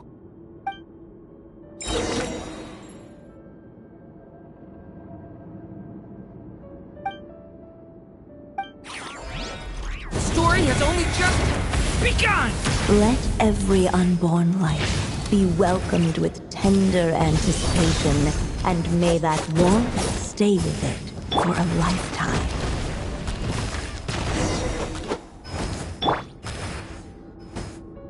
At last, under the witch's expectant gaze, the little dragon broke free from its shell. No living being has ever decided the moment of its birth. You were no exception, my child. I brought you into being because I willed it so. just like the witch who created that evil dragon. But I promise you this. Your birth was wanted. You are loved, and you will have a different fate than the dragon that came before you. You've never told me those things before, but for some reason, I always knew. Thank you for bringing me into this world.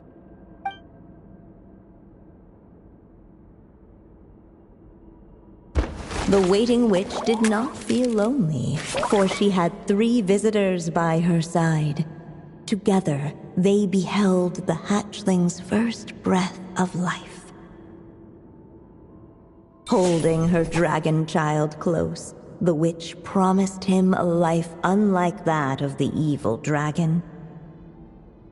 And so, nestled in his mother's warm embrace, did the little dragon's story begin.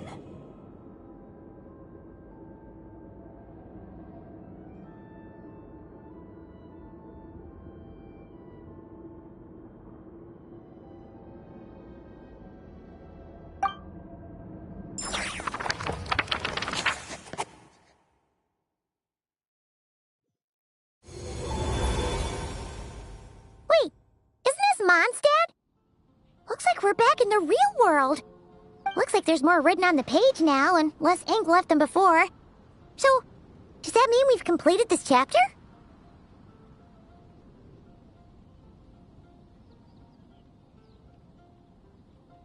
Yeah, but why does M seem to think that the story isn't finished yet? Durin broke free from the curse, came into this world with a new body, and even made a bunch of new friends. That already sounds like a happy ending to Paimon.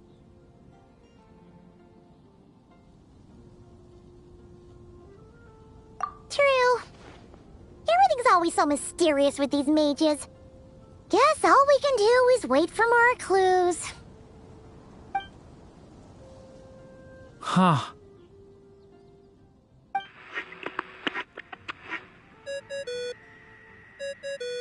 Is this thing on? All right, that should do it. Hey, that's Alice's voice! Hello there, children. If you're hearing this, you've stumbled upon the little recording I left for you. I thought you could use a few hints about how the book works.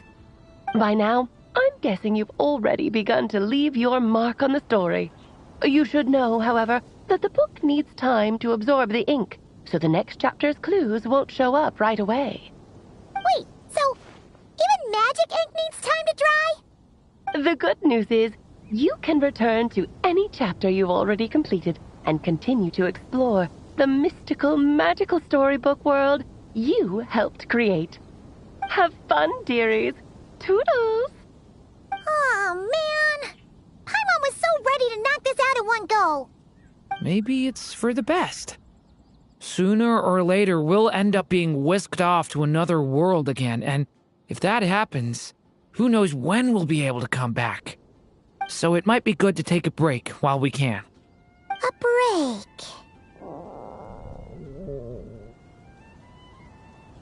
Yeah! Paimon has a sudden craving for the good hunter's sticky honey roast. And we happen to be in Mondstadt, so... So let's meet up here later. I need to find Miss Lisa to return those books anyway.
doesn't remember seeing this many manuscripts last time we were here.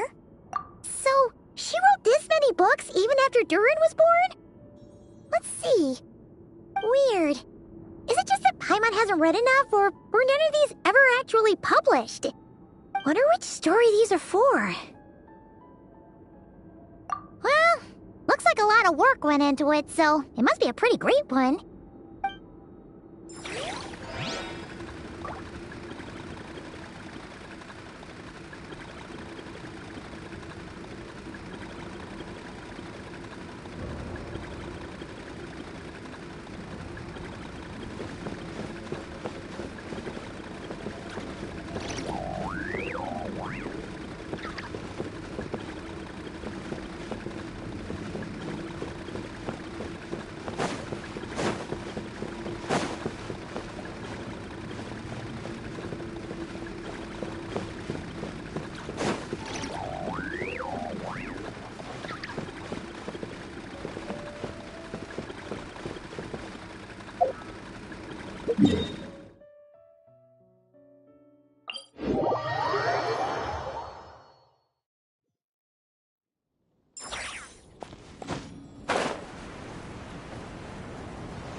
In my role as champion duelist, my opinions do not matter.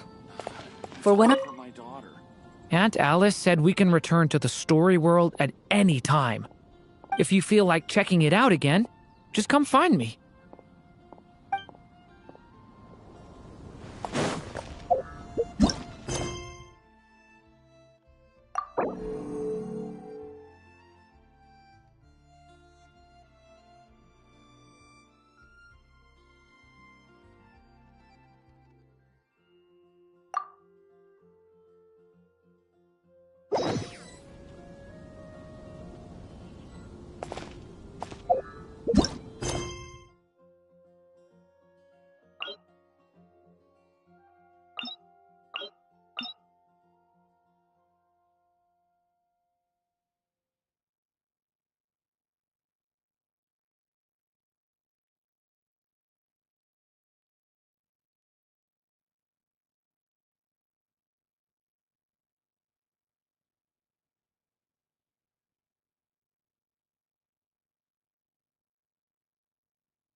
me too well.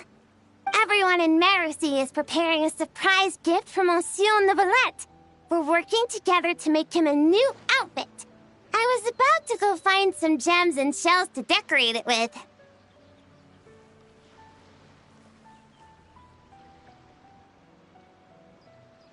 Wow! A surprise present! Is it really okay for you to tell us like that, though? Oh, no. Sorry, it's my first time doing something like this, so it just slipped out. I'm not sure why, but seeing everyone working towards the same goal like this, my heart just won't stop racing. Paimon totally gets it. The moon's just so infectious that you get swept up in the hype and you just can't stop, won't stop, right?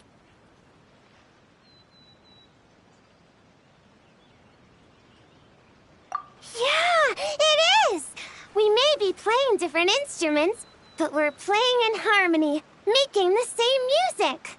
So, why'd everyone suddenly decide to give him a gift? Oh, that! Monsieur-level is always sending gifts to everyone in Marcy Village.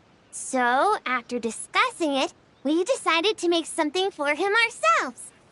Flo handled the blueprints, and then we all picked out the materials and sewed it together. And Saran was in charge of emergency precautions to prevent things from getting totally out of control. Emergency precautions? Things getting out of control? Paimon knows that making clothes with Melusine hands is hard, but how bad could it possibly get? That depends on your definition of bad. Does it count if we ask Mamere to make a huge painting and then turn the canvas into pajamas? Oh, wow! How about that? Me too! But like Seren said, it's better if we make a respectable outfit that he can proudly wear when he's out and about. Lome's got tons of experience, so we had her get a whole bundle of fashion magazines and asked Sijuin what respectable meant, before we finally settled on solemn relaxation as the theme. Solemn relaxation. Paimon can't help but picture Nervalette swimming around with a serious look when she hears that. Huh? Oh, right! Shells! I was so busy talking with you, I almost forgot my job. Sorry, I've gotta go. I can't hold everyone else up because I was enjoying myself too much. I need to find some shiny shells and rocks pronto and grind them up into shiny powder. I'm not sure if I have enough Tidalga for the dye either. Leave it to us! When it comes to finding stuff, we're the best in the biz. As much as you need, on time, guaranteed. Really? You will? Thank you so much. Then, could you please help me find some of the shiniest, brightest barrel conches? I remember there's a bunch in the waters around here. 2 or 3 should be enough. Haha, even 20 or 30 would be a piece of cake. Oh, that's way too many. I'll focus on finding gems over here. Good luck to us. See you soon.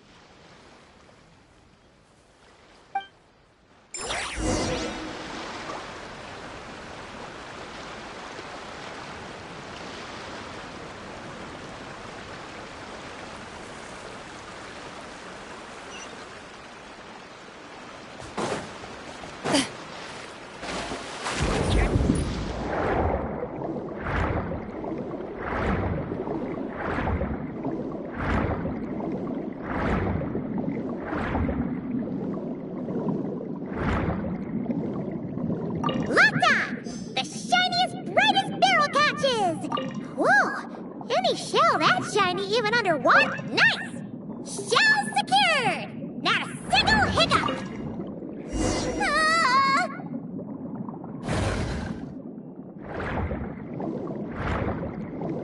Ah! What was that? How can I really be in trouble? Let's go back and check!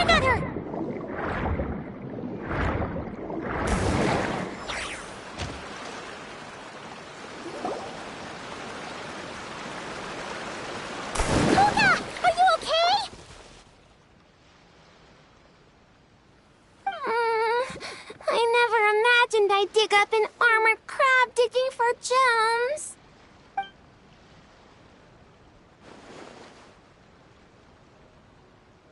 It's fine. Fine. I'm not hurt. Sorry for making you worry. Good thing this bishop showed up. Gobbled that nasty crab right up. Huh? Bishops eat giant crabs?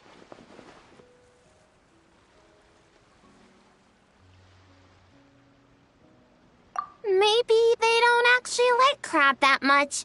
It doesn't look too thrilled.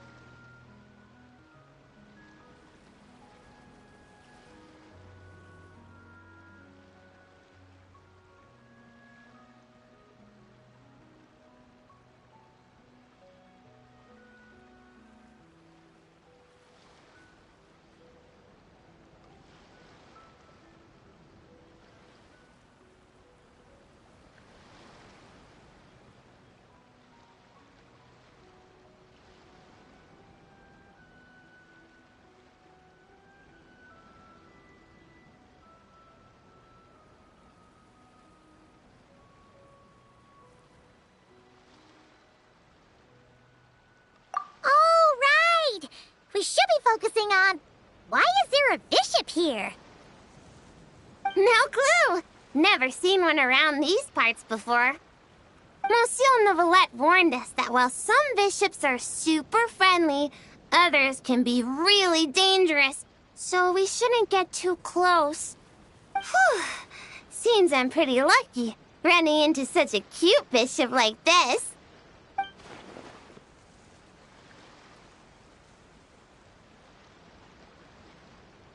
Then, be sure to give it a proper thank you the next time you run into it, okay? Yeah, for sure. And I'll treat it to something tasty, too. Only thing is that I'm not sure what it likes. Definitely not giant crabs, though.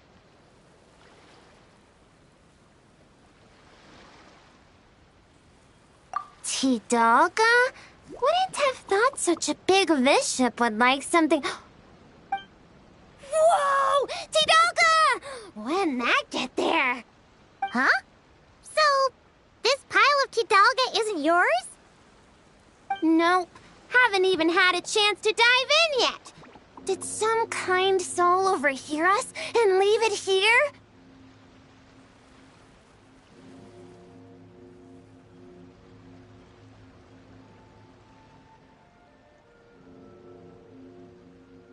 Looks like I really am super lucky today. Can't believe that fashion magazine horoscope was actually accurate. Then may the stars watch over us, that our gift may arrive safe and sound.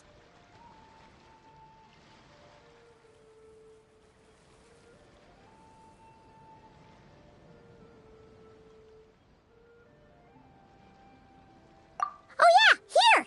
These are the barrel conches we gathered. Are these enough? Plenty! Whoa, so sparkly.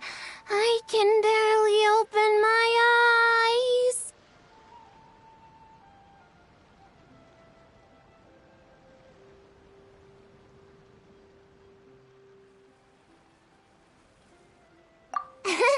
That's just how I like to express how grateful I am. Well then, with my gems, your barrel conches, and the nice fairy's Tidalga, my mission here is complete. If everything goes this well, the clothes should be ready in a couple days. Hey, when we deliver the clothes to the Palais Mermonia, will you two come see what we made?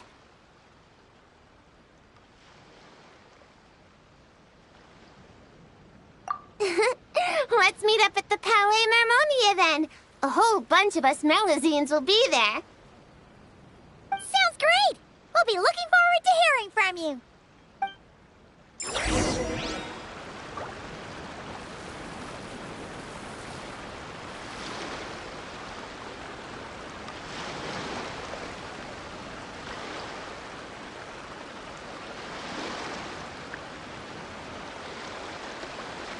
A duel is a battle of wills, and the sword an extension of the duelist's spirit.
If your heart recoils in fear, then your sword may as well.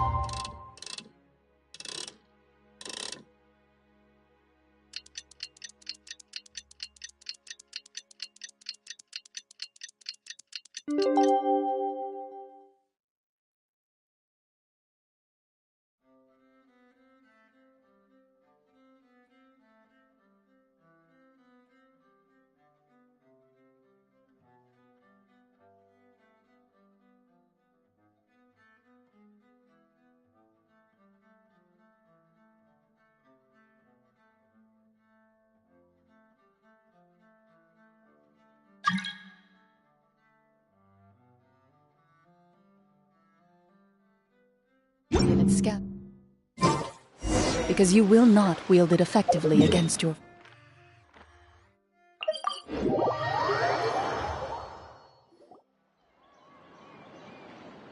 Wow!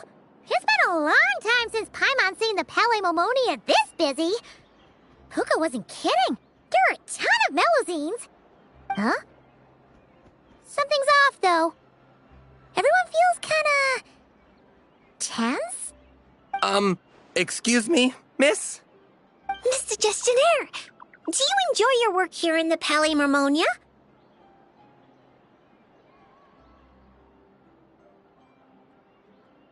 Are you asking me? Well, about that, I can't really say that I'm happy, or particularly unhappy. Though I've been here for some time now, I still feel as though I only just started. Got it. So, put another way, work at the Palimormonia is so exciting that it feels as though you're always filled with energy. Like you're in your prime, correct? Exciting? Oh, no. I'm more anxious, really. An exciting anxiety? Is being a gestionnaire really that nerve-wracking? And sure, I thought only the Marechaussee Phantom was like that. Oh, no. It mustn't be exciting. If anything on the job excites your nerves, that means the process has already gone terribly wrong. Oh, is that so? Sadil never mentioned anything like that. Sadil? Oh, you mean Officer Sadil of the Marechaussee Phantom? Wait, are you her colleague? Of course not. If you're talking ability, I definitely would have passed the exam first. Grana, now's not the time to get competitive. Look at the poor man. He's so nervous he's sweating bullets. Really? I thought that if someone looks really nervous during an interview, that means you're asking the right questions. Excuse me, Mr. Gestionnaire. Are there any troubles in your work life that you find difficult to discuss?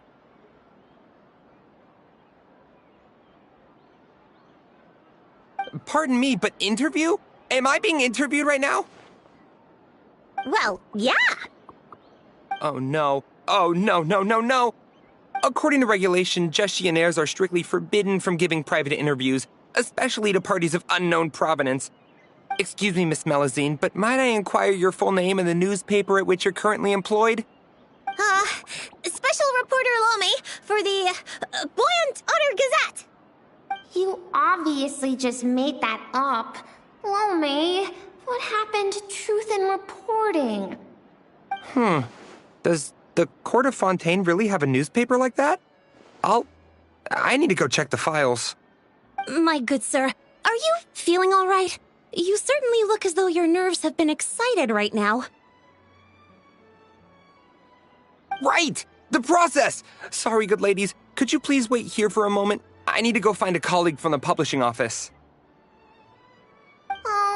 We were just going to ask him how to get to Monsieur Neuvillotte's office, yet somehow it turned into a practice interview for Lomi. Mr. Eon, there you are! The tea Miss Cornelia so kindly made for us is nearly cold. Just what have you... Oh my word, what happened here? Why are there so many Melusines?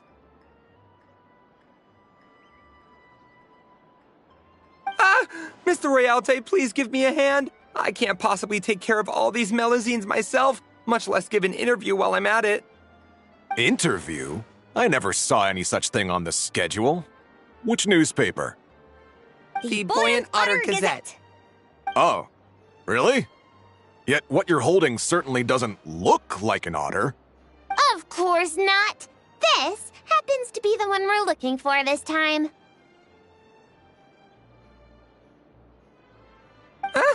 This blue creature can't be me, can it? Looks nothing like me. Hey! Watch what you're calling a blue creature! This is none other than the eminent Monsieur Neuvillette! I see. Mr. Eon, please refrain from undue alarm. I understand that your heavy workload and lack of sleep might have left you rather tightly wound, but you must remain calm. As you well know, the world looks profoundly different through Melusine eyes. Thus, it is entirely possible that to them, the Iudex appears, well, like that.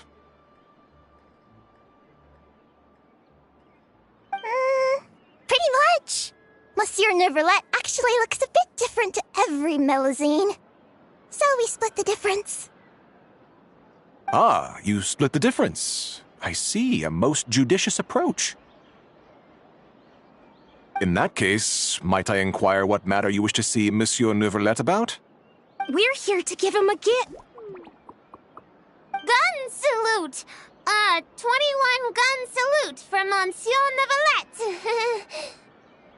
Whew, that was a close call. We almost told someone else about the secret gift again. A gun salute? Inside the Palais Mermonia? Inside the Iudex's office? Mr. Royalte, please calm down. You're also becoming unduly alarmed. Can you see something? Paimon's getting scared!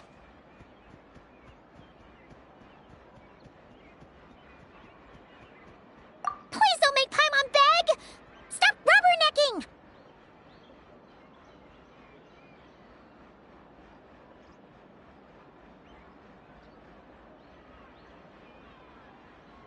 It's not that Paimon can't sympathize, but it looks like Royalte's really about to call the guards. And if he really calls Neuvillette over, then the surprise they worked so hard to prepare will be for nothing. And things will get way more awkward.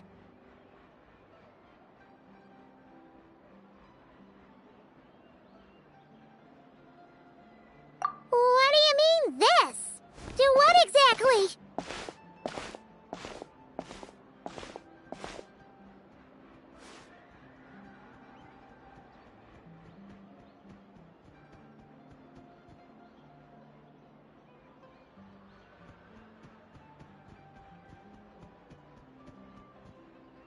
Traveler! Paimon! Ah, it's you.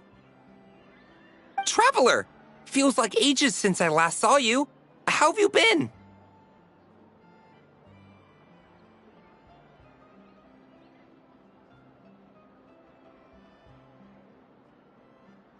Ha! That's great to hear. As you can see, this place hasn't changed a bit.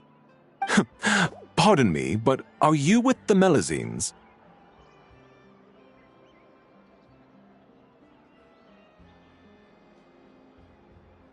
Point is, wonderful. The problem has suddenly solved itself. Monsieur Neuvillette is currently in his office and should not be receiving any other guests at this time. You may proceed.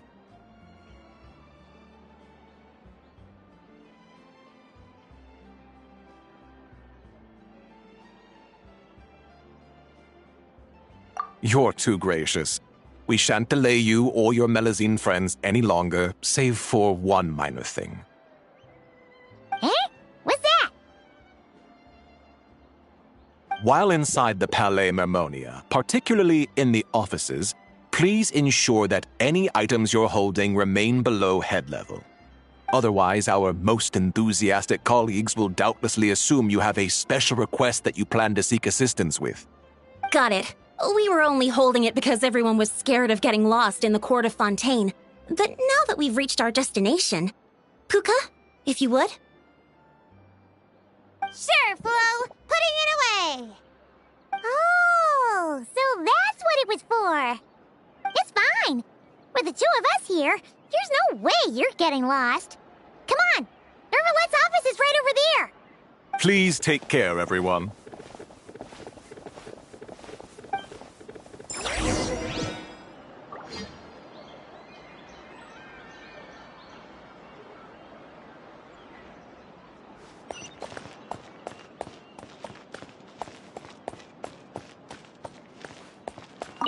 Okay then, please lead the way to Monsieur Neuvillette's office.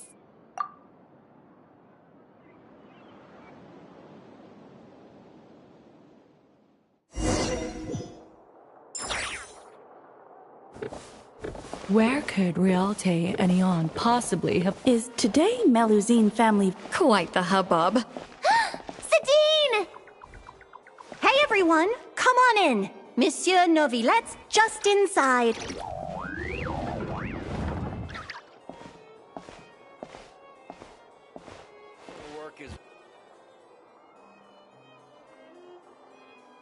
Ah, I thought it might be you. I had heard Melusine voices and went to the window for a look, only to find the angle was wrong and I couldn't see a thing. I trust you encountered no difficulties on your way? No, not at all. Well, not exactly.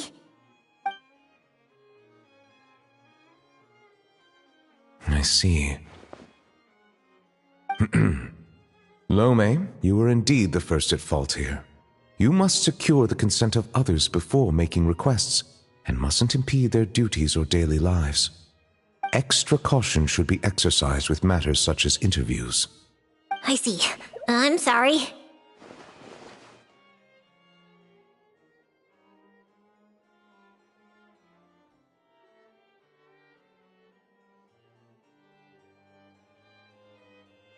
The what, Gazette?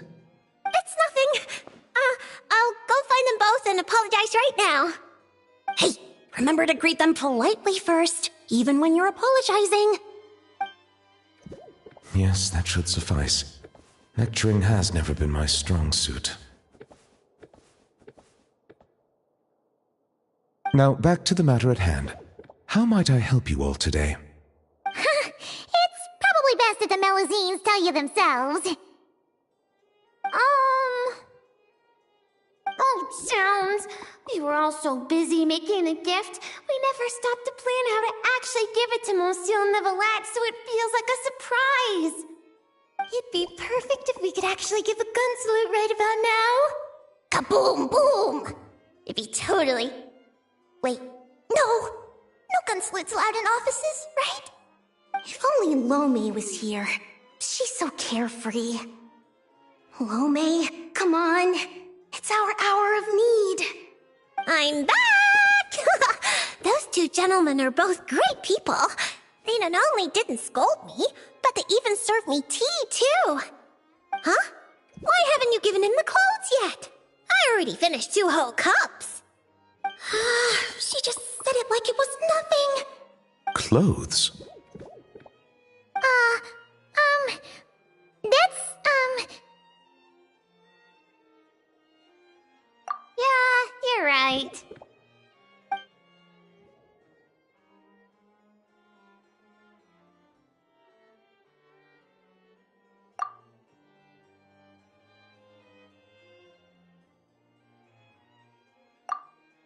My thanks. You must have gone through quite a bit of trouble to make this. Was that too curt? Might it seem cold? Is just a smile enough? They clearly invested great effort into this surprise for me, and I am truly delighted. My reaction ought to match that level of happiness. How would human parents express their joy when they receive a gift their children painstakingly prepared? If only Siegeween was here. She understands many techniques for human interaction and would understand this matter far better. It was no trouble at all, really. Yeah, that's right. With everyone pitching in, we finished in no time flat. The Traveler and Paimon helped too, you know.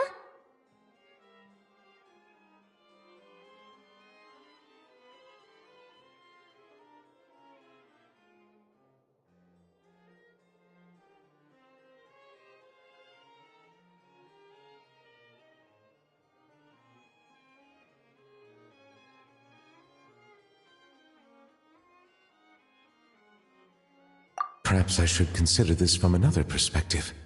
Seeing others use gifts I've given them gives me a feeling of contentment.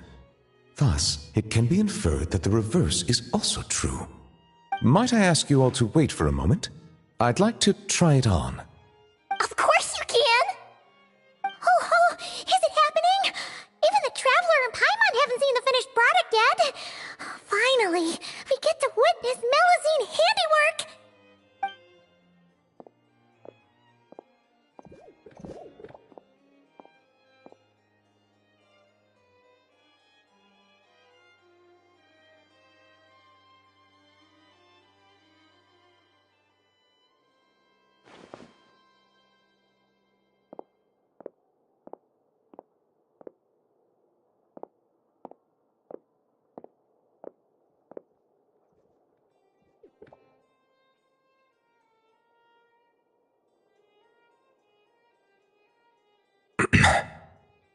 Well?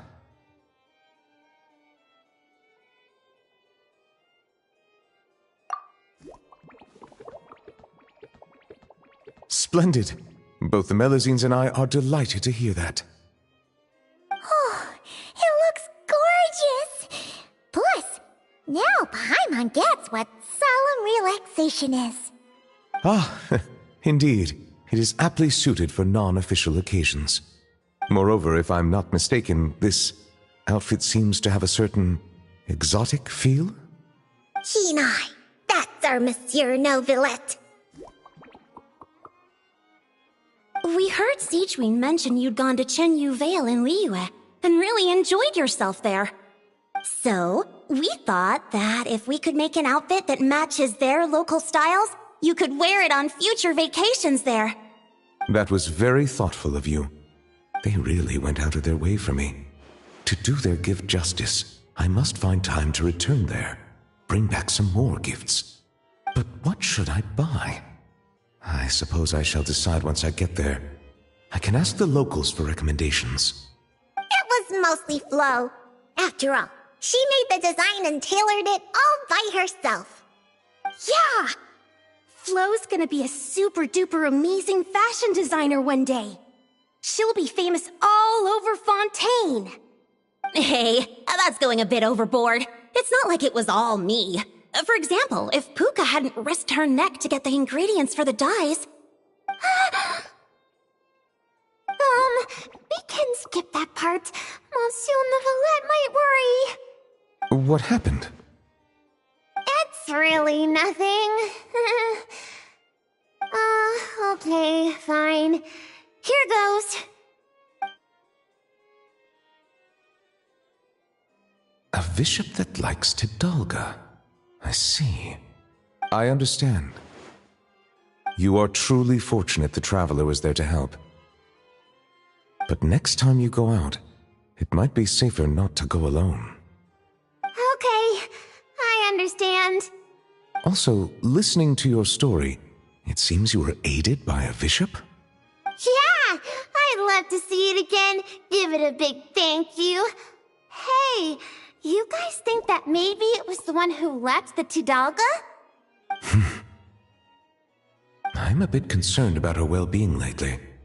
As I don't have any pressing duties, perhaps. We've stayed too long, haven't we? We really should get going while it's still early. Excellent. In that case, allow me to accompany you. Huh? Really? Oh, if we go now, we can make it back in time to treat you and the traveler to dinner. All right!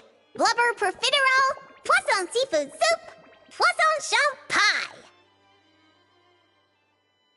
Not enjoying the melusines, have you? And why not? Come, let's go together.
I'm telling you, I saw it in a magazine before.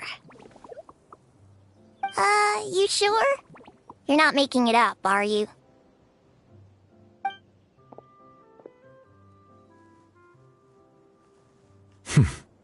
Come on out now. It's me. Passive! Whoa, it's Passive! So, you know the roulette? Passive? This is how you address her, then?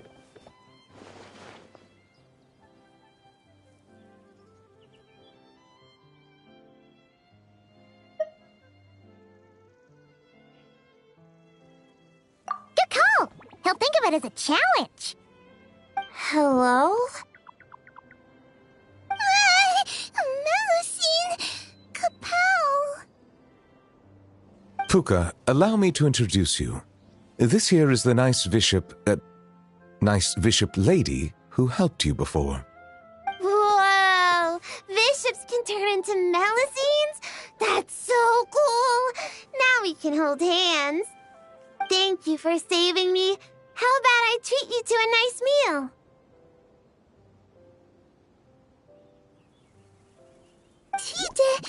Tidalga? Yeah! Tidalga! Tidalga! I take it you really like Tidalga? Wait, that means you gave us your favorite food. Wow! Thank you so much! Thank you, Passive. Passive! Nouvelle kapow! If that's the case, why not picnic here with us? I'll handle the food. I caused everyone so much trouble back at the Palais Marmonia. It's the least I can do. Then I'll prep some Tidalga for Passive.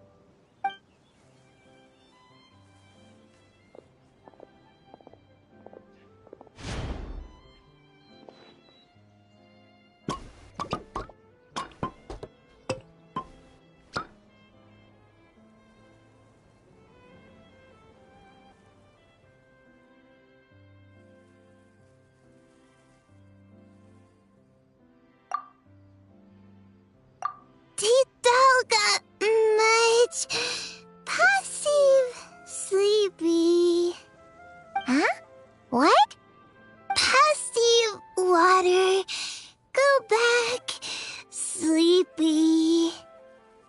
She must have had too much Tidalga and wishes to return to the water to sleep.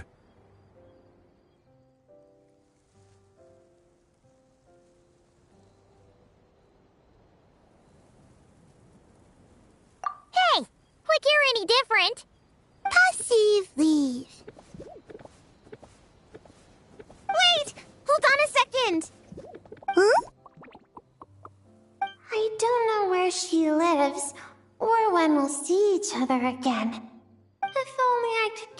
something to remember me by.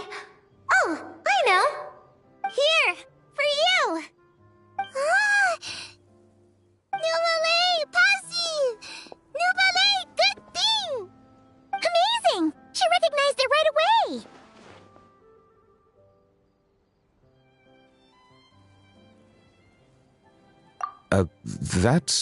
That is most certainly a very good thing. The board, I mean. Melusine! Passive! Melusine! Good thing! Nouvelle! Good thing! Paimon! Good thing! Traveler! Good thing! Still the same old passive, huh? Gone in a flash. No need to worry. She already considers Fontaine her new home. We'll see her again. Learning to share is part of the process of joining the group. 'Twould seem I'm not the only one she's learned a lot from.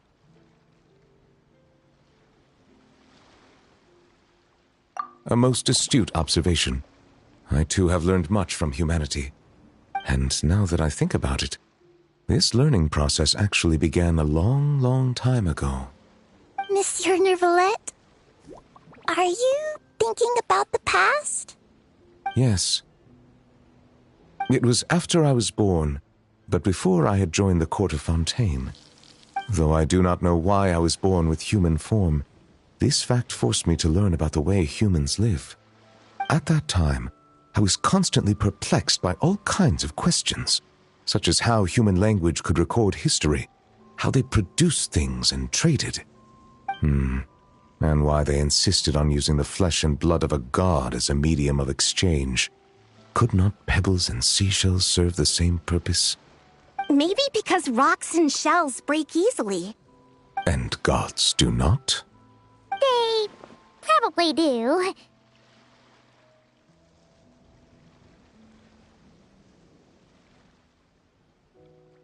Indeed.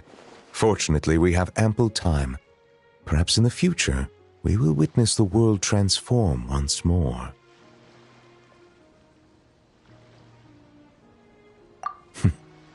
Very true. Time flows where our gaze does not linger, showing the way to those who are lost. Rather than dwelling on such things, it is far better to live in the now. On that note, I believe it is high time I began planning my next vacation.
Loaded.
This realm is true.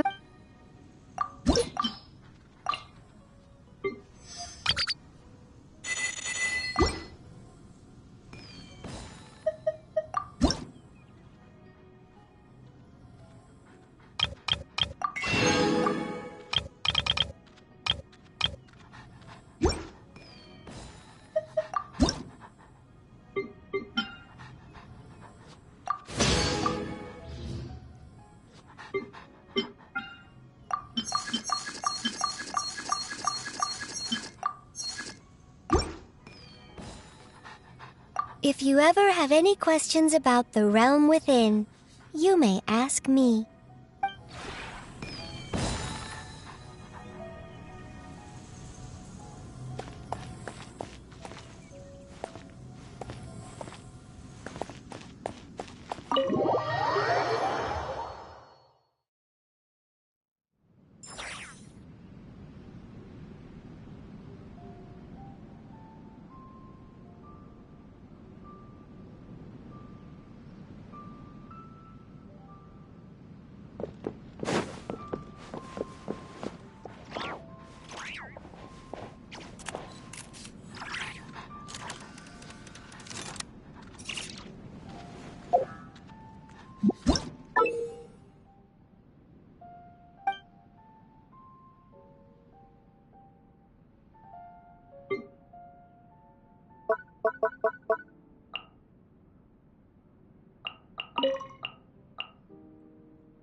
Hello.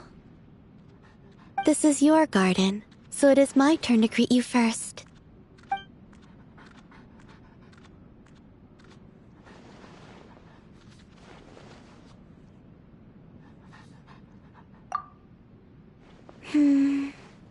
Not really.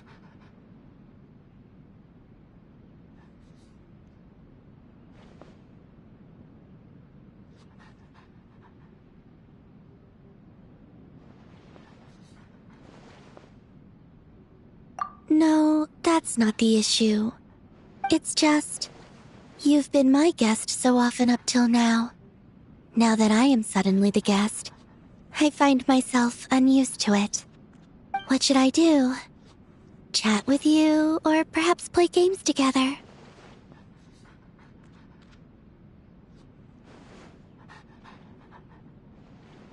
Really?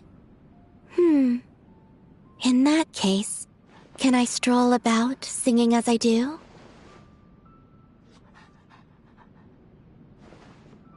Can I take a nap anywhere I choose, should I wish to rest? And would it be alright to pick some of the plants you've planted? You know, as you sometimes do with Moonfall Silver at Silver Moon Hall.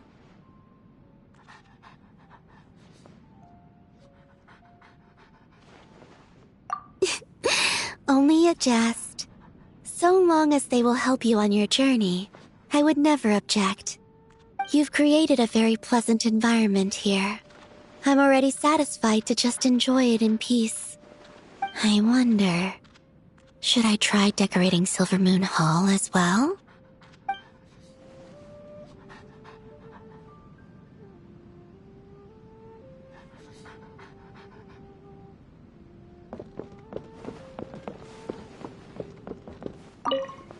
Oh, it's perhaps you have come just...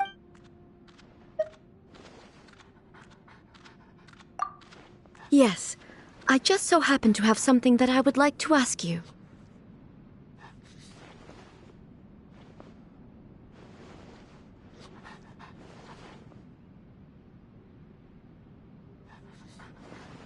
I would like to know how you make such I mean, They certainly seem to... I see. By making is that what you mean?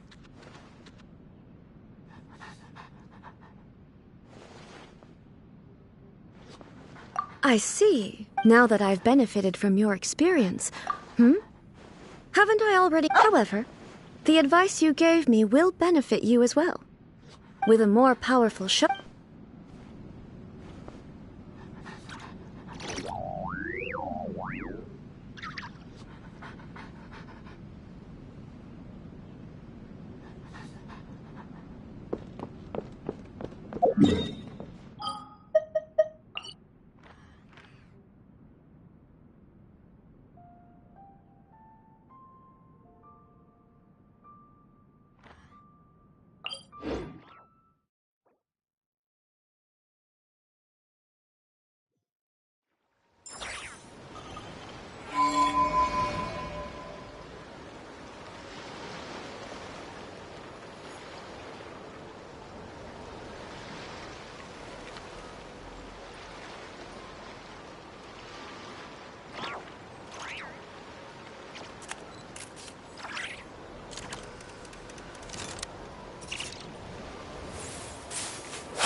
Loaded.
A stroke of good luck, and a very welcome one.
In my role as champion duelist, my opinions do not matter.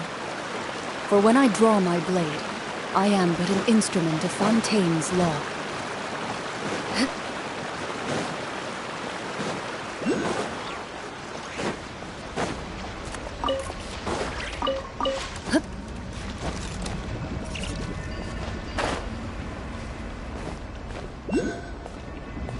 Ready.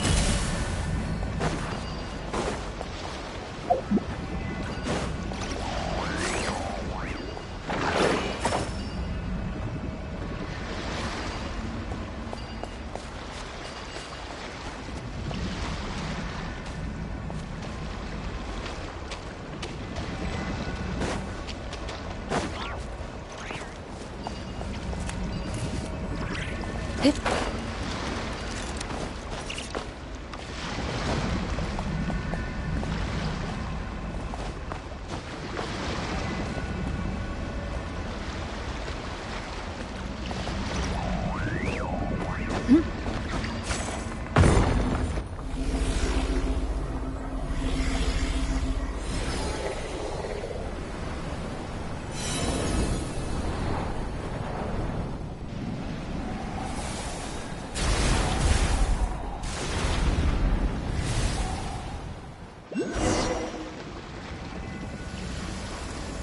Prey will usually rest on rainy days, but not the hunter.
Busted! Wind Strider!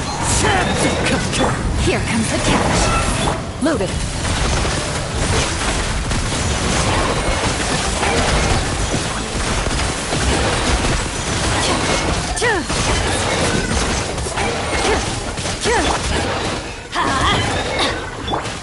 One with nature! Clouds high! The birds call!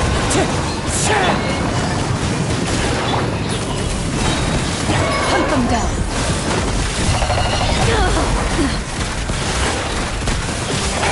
Let's light it up!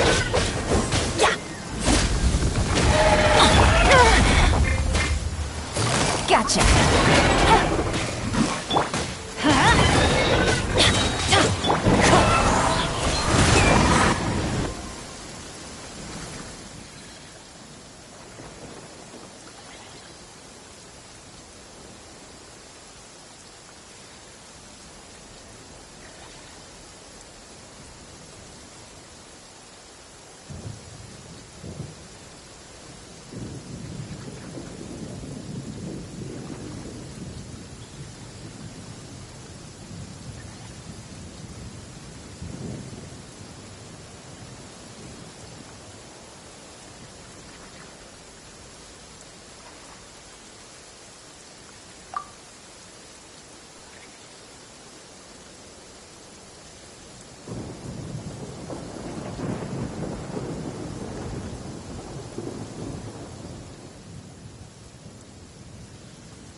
Wherever in this world I roam, I carry memories of a fateful offering.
I'm going in! Fallen leaves, adorn my night into the wind! Quietly now. Ready.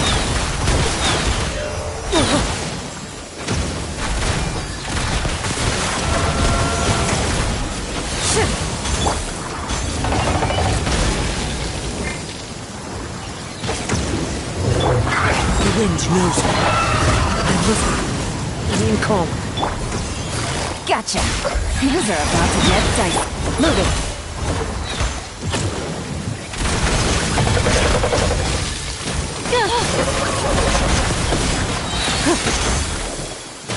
Time to testify.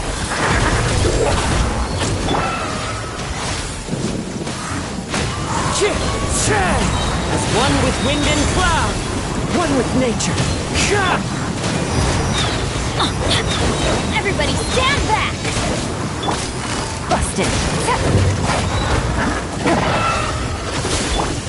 The wind knows me. Time to go. Gotcha. Let's light it up! Into the wind. Into the shadows.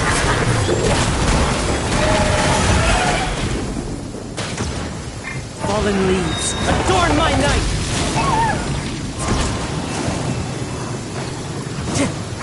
Wind strike! Who says there aren't benefits to a life with life?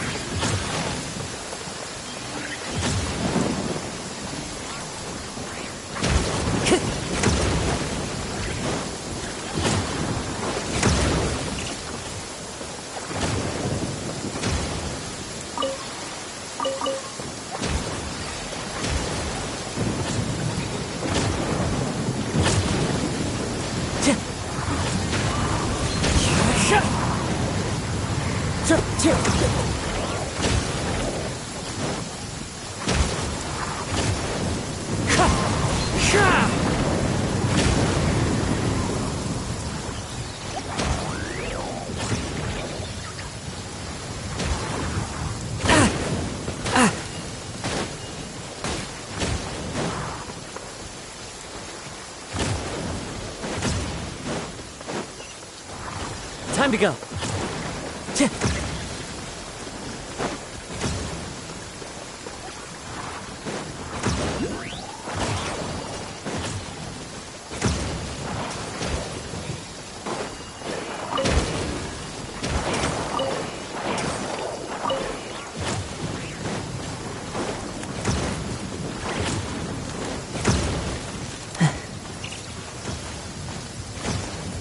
One with nature.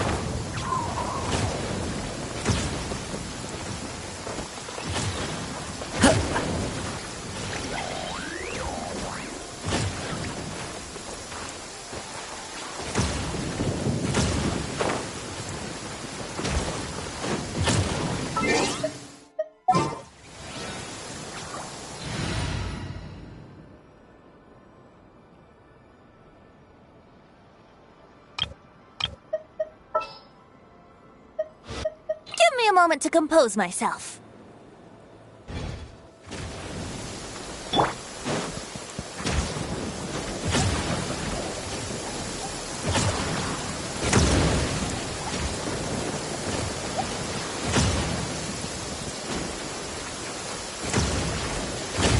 Yahoo!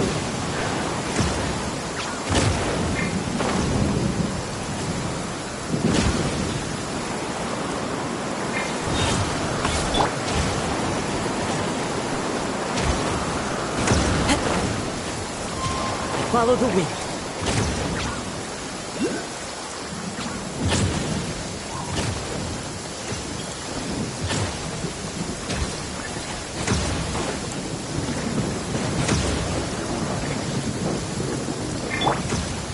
Let's play! Yeah!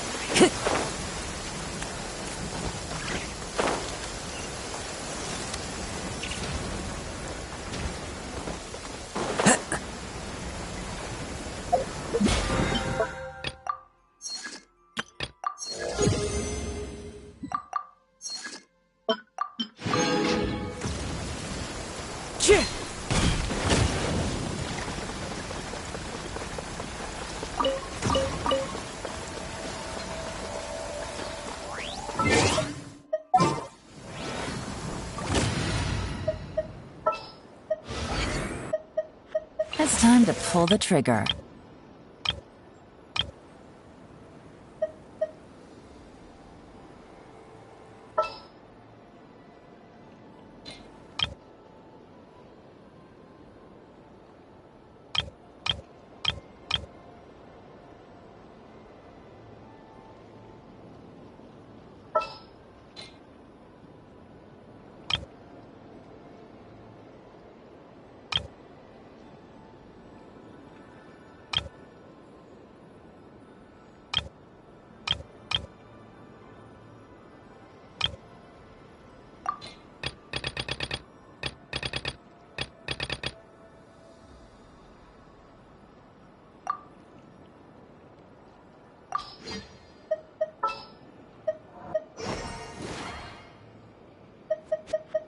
Hello, everyone. I'm Durin. This world is full of unsolved mysteries. Allow me to lend you some moonlight.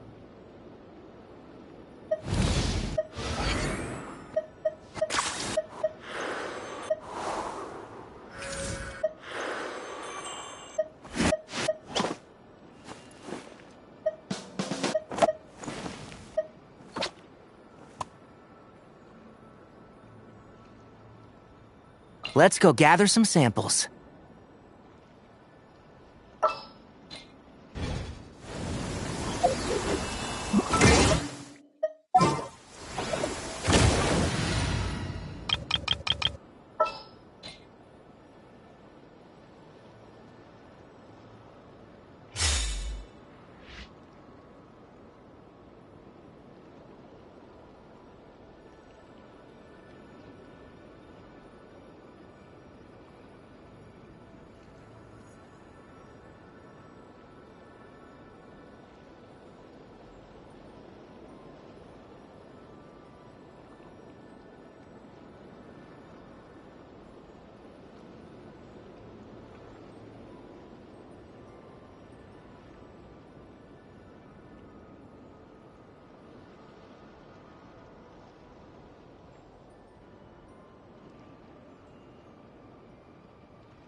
Keep up.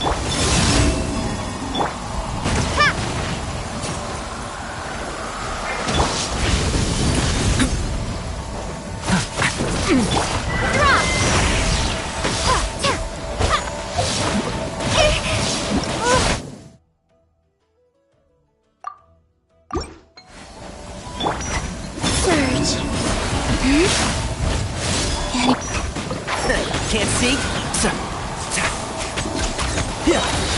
Let's nip that in the bud. Watch out!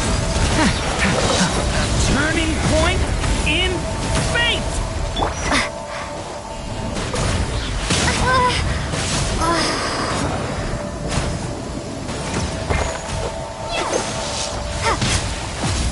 This is not the end.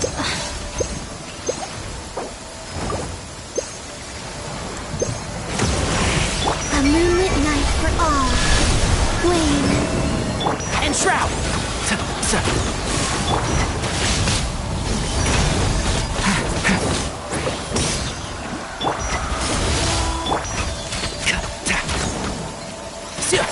Can't see? Turning point in... I'll uproot you!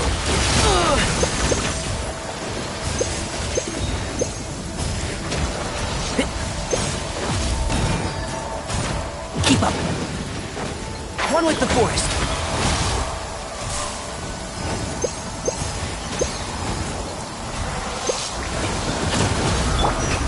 Stay back! Will I become a star in the sky?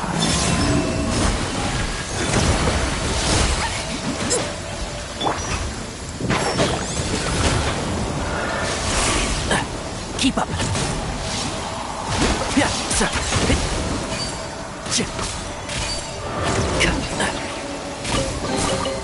Why is there a chest here? Keep up.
Don't be afraid to make mistakes.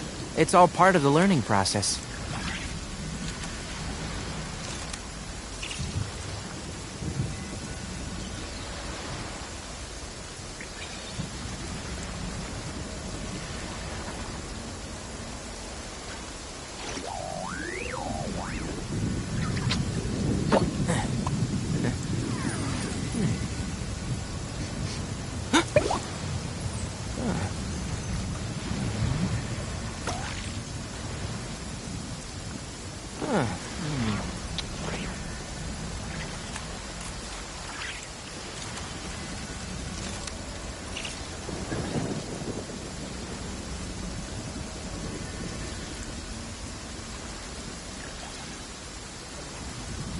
If you press a leaf between dry sheets of paper, you can make an attractive and handy bookmark.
Why is there a chest here?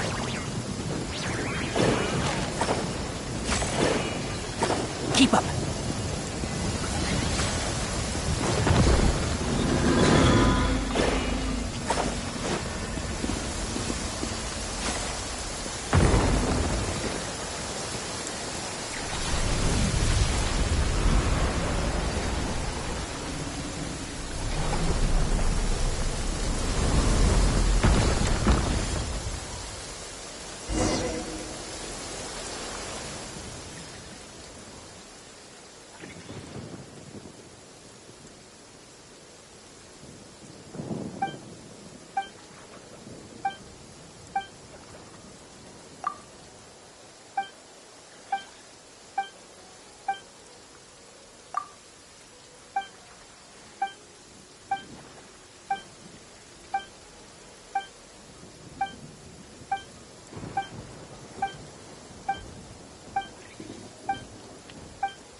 I think we can forego the lost and found report.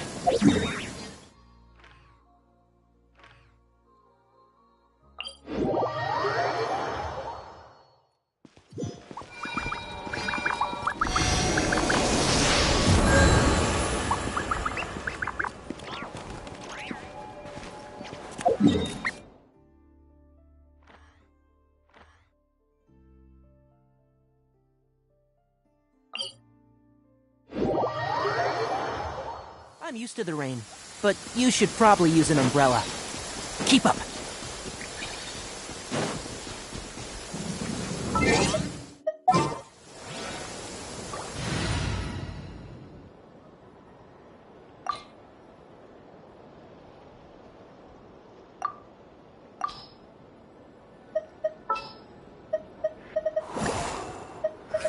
This will be a productive partnership, I hope. Need to end a few enemies?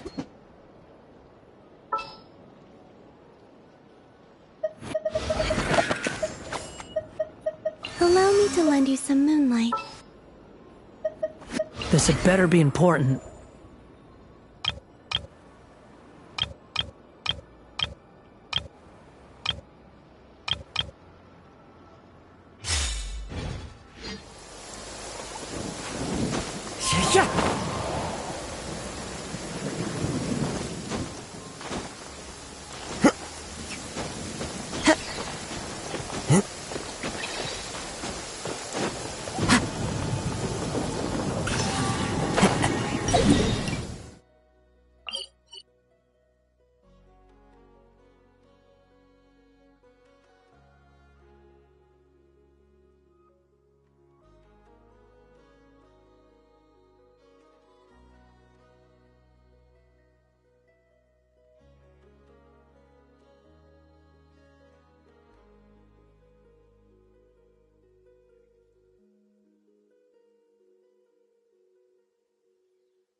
Taking a stroll in the middle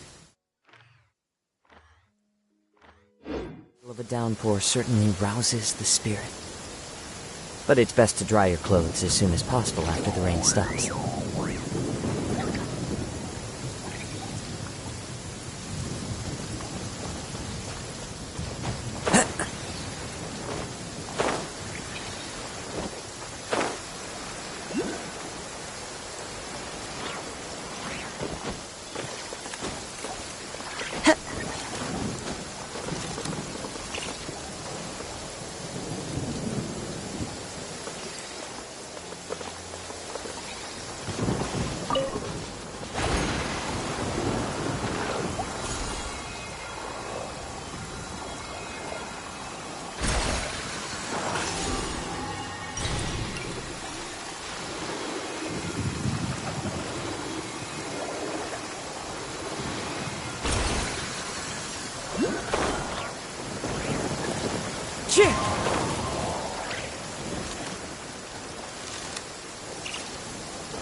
Time to go.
Take it easy.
Good roll.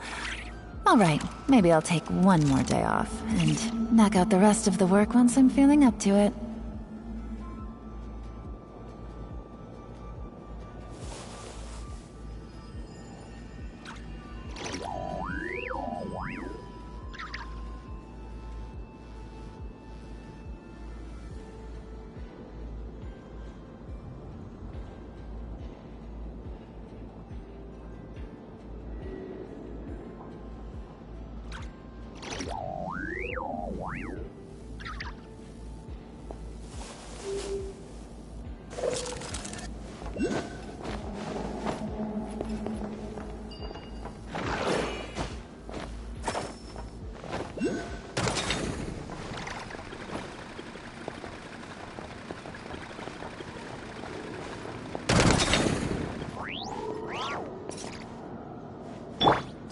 The wind knows me.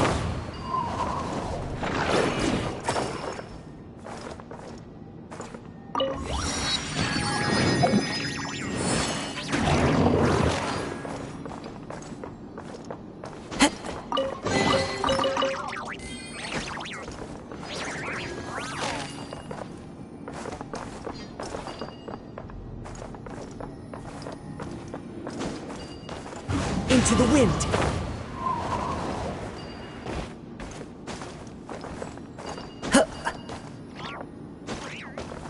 The wind knows me. I follow the wind.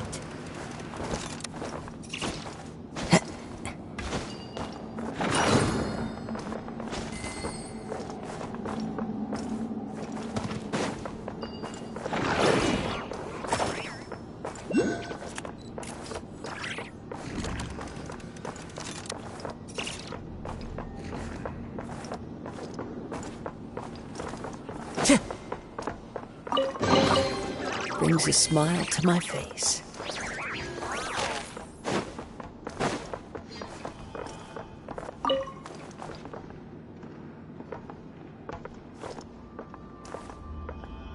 Time to go.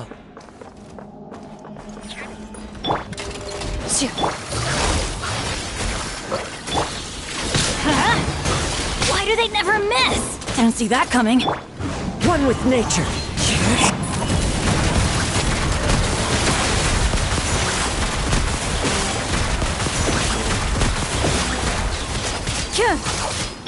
Game's up. Fun's over. Quietly now.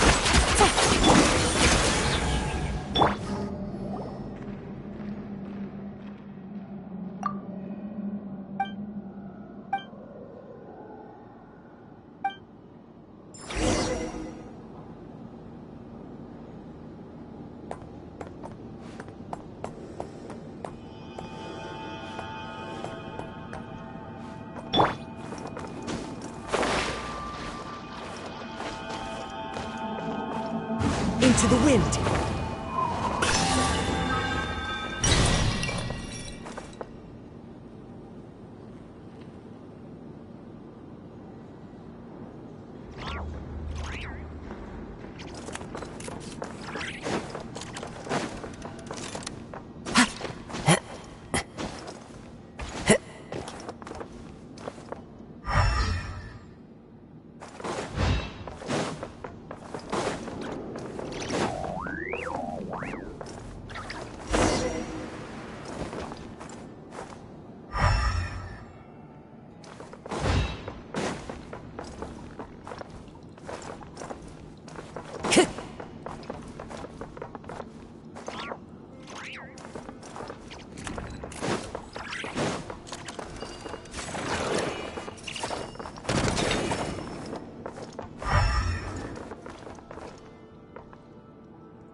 Time to go.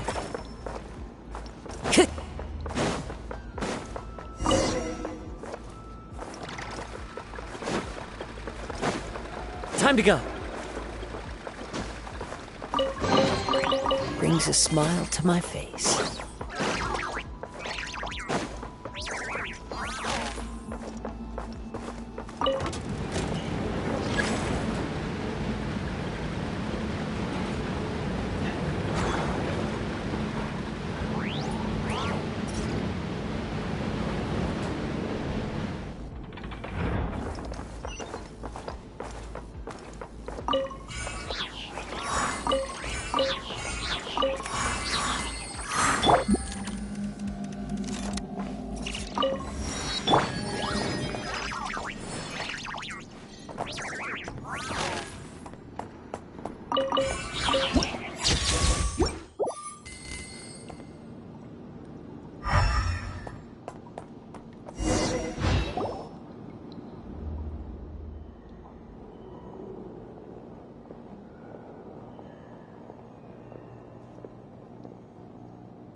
Teamwork is As one with wind and cloud. Busted. Hunt them down. Loaded.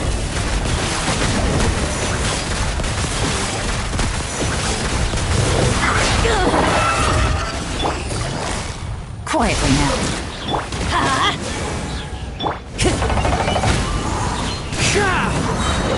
Clouds high. The birds call. One with nature. So many regrets.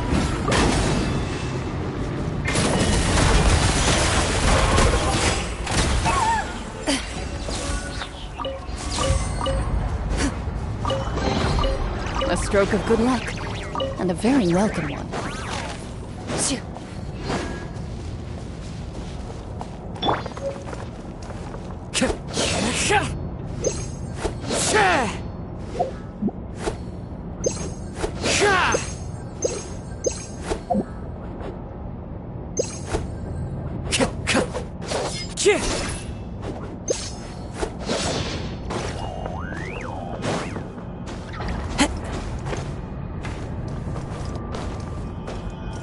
The wind knows me.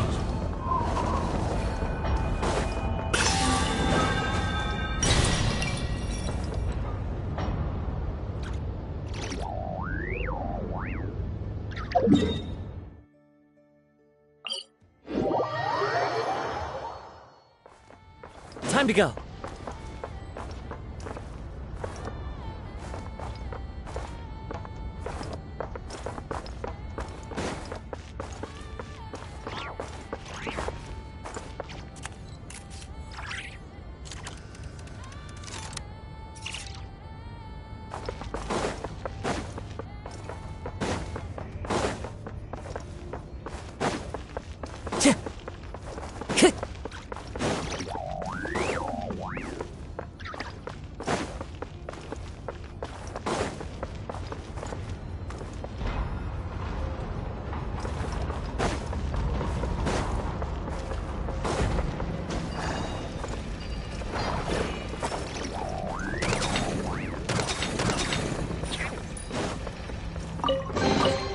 Who says there aren't benefits?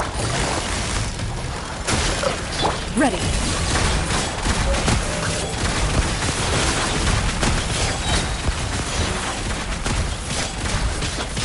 Time to testify.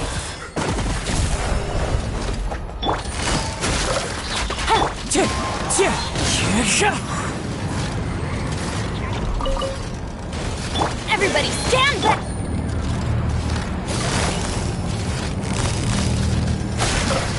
Here comes the catch. Loaded. What a disgrace.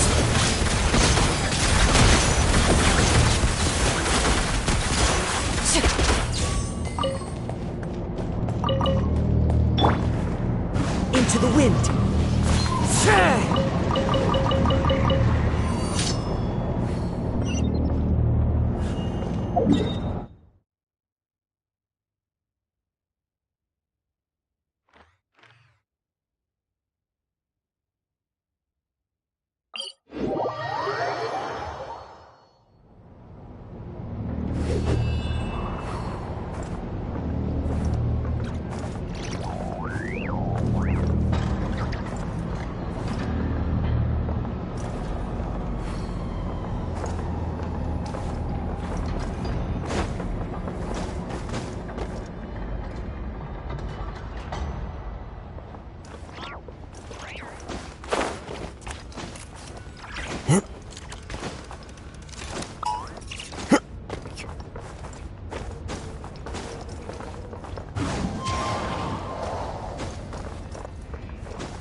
Brings a smile to my face.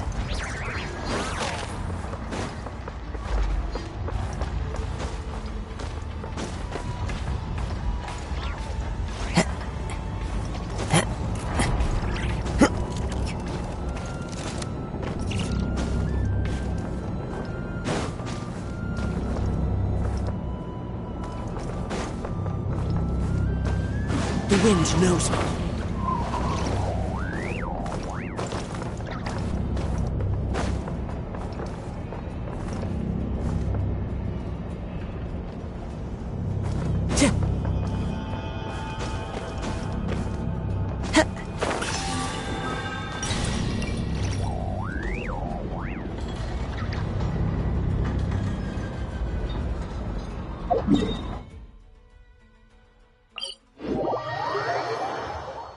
There are leaves around, and I know just the tune to accompany them, if you wish to hear it.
Time to go.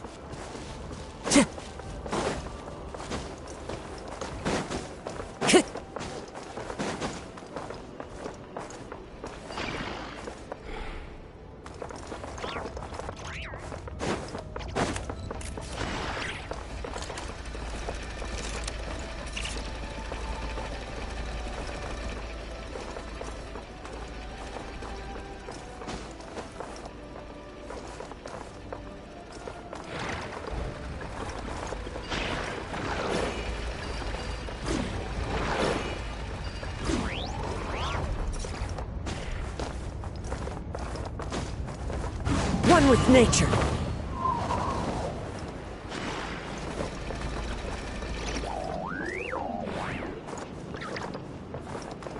The wind knows me.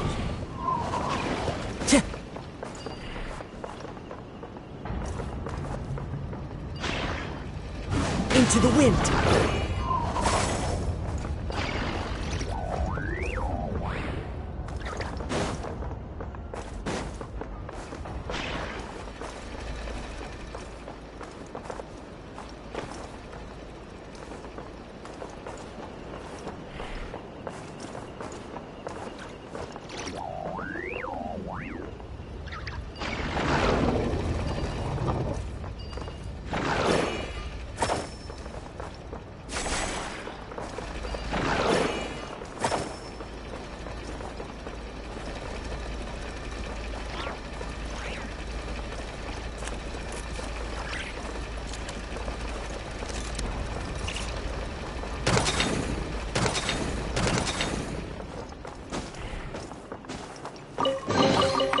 Who says there aren't benefits to a life of wandering?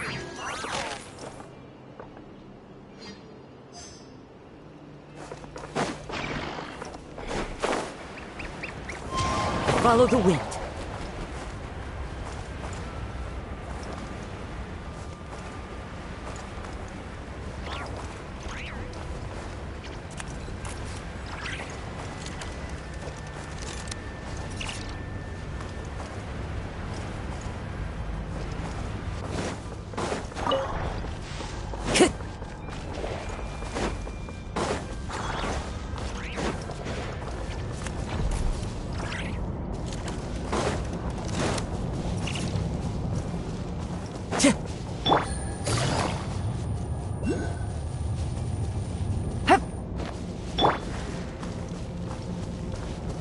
One with nature.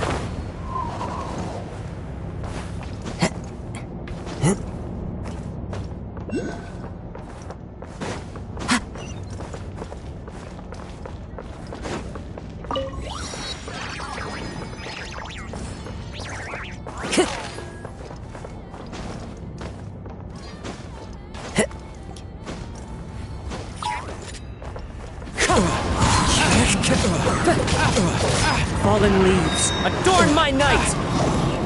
Into the shadows. Back to thy surrender. Yeah.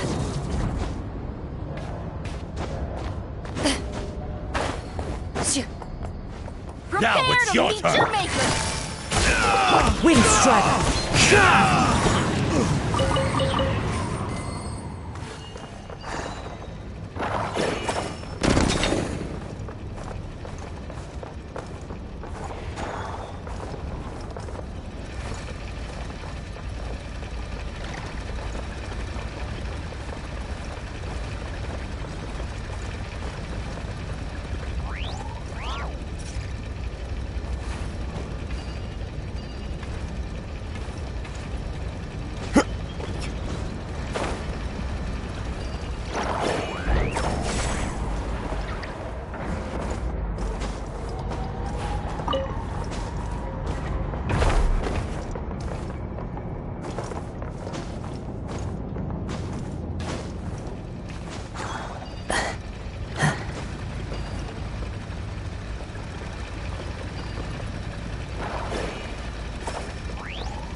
brings a smile to my face. Into the wind!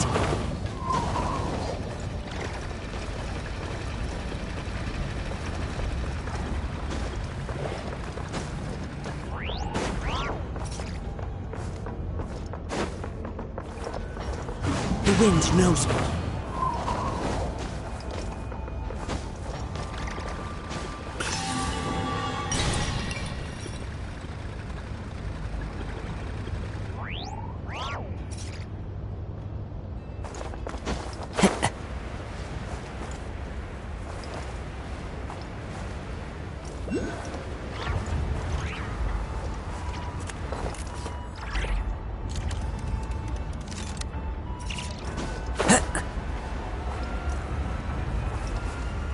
What a waste of time!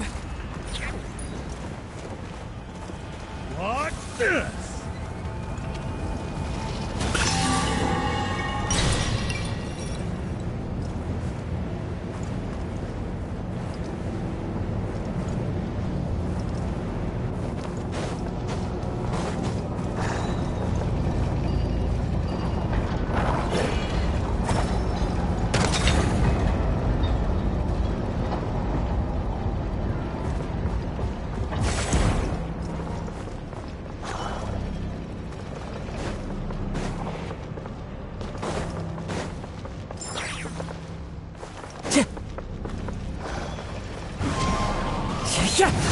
Time to go.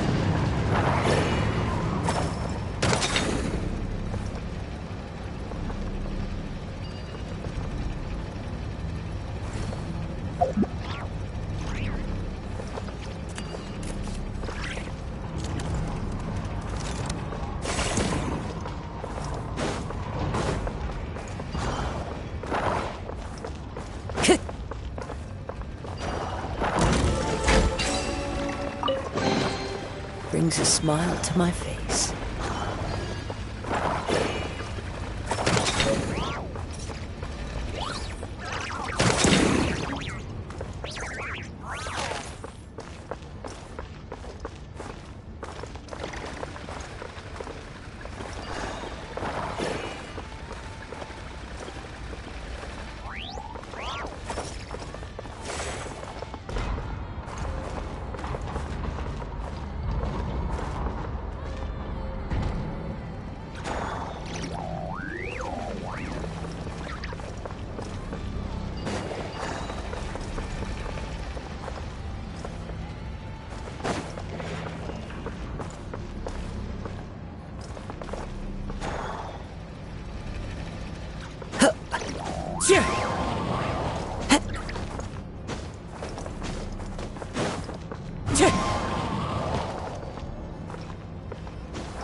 Who says there aren't benefits to a life of wandering?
One with nature. Hunt them down. Wind strike. Clouds high. The birds call. Let's light it up! Teamwork is strength! Game's up. Fun's over. Loot it. You're pretty sharp.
Looks like better we're hold in back for this a time. tough fight.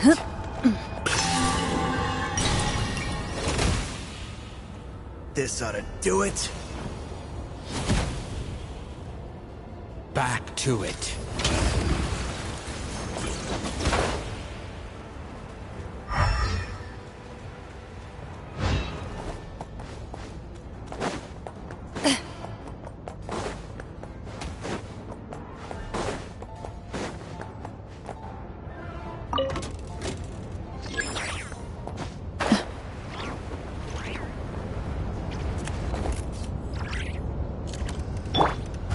into the wind.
Time to go.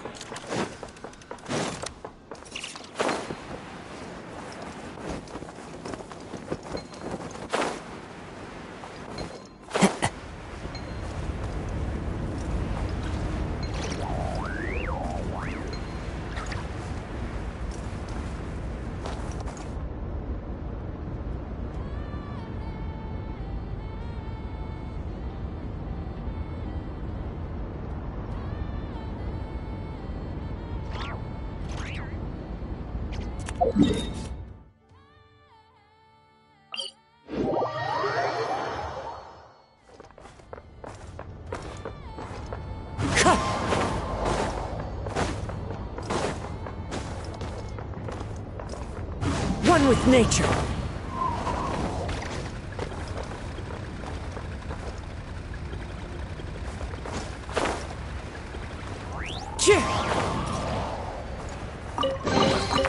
Brings a smile to my face.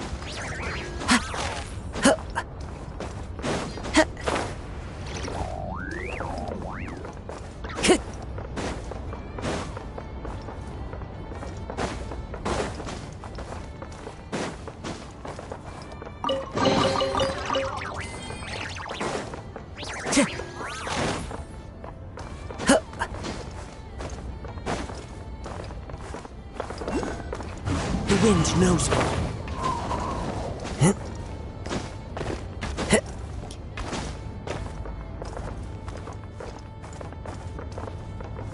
One with nature.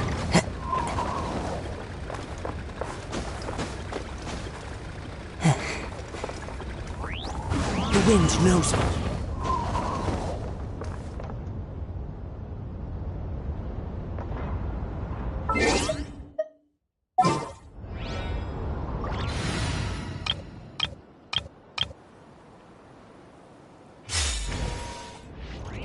Here we go!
You really are a one-trick pony, you know. 10 points for agility.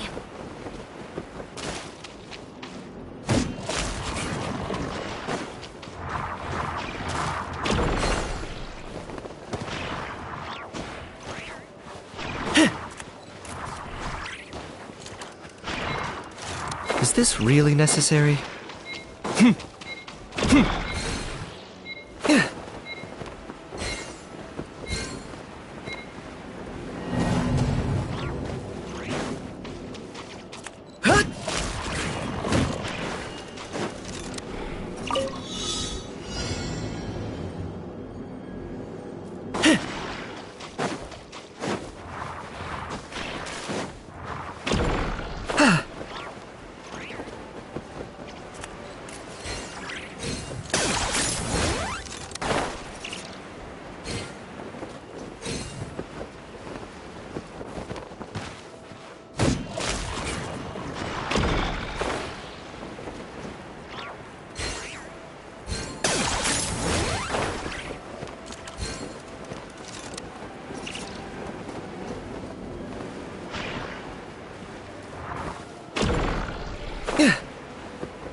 Do I get a share? You actually want this trash?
Quit following me.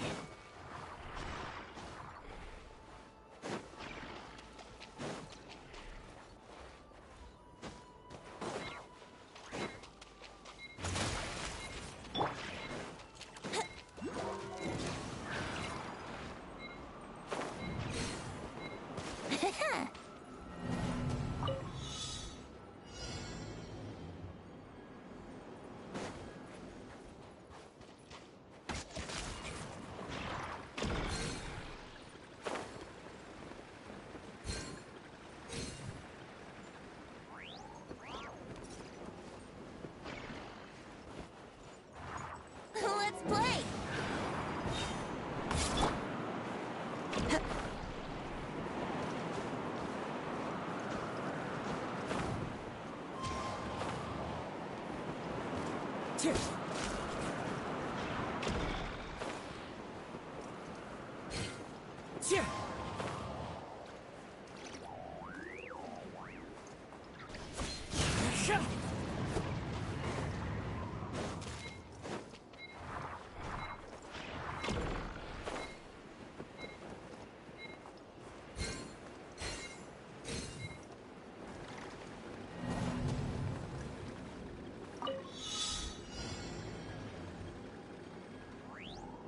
Time to go.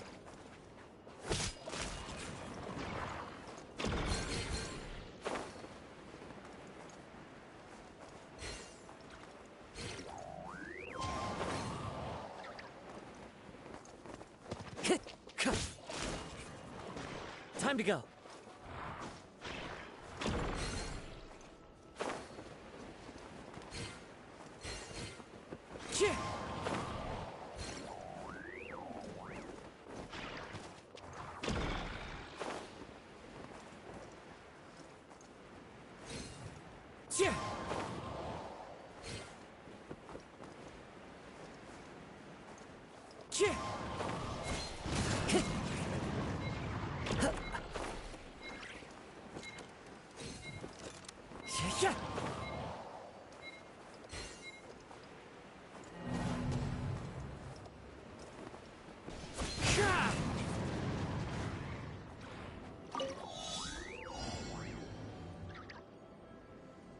Time to go.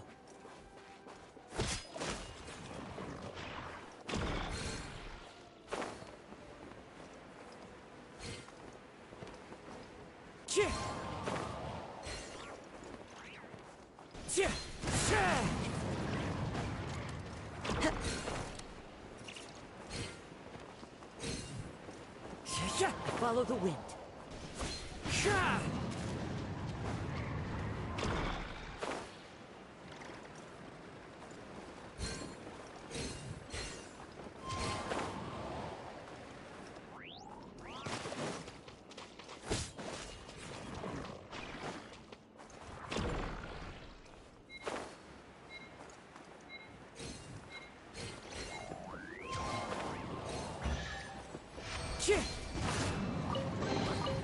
Who says there aren't benefits to a life of wandering?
Wind Strider!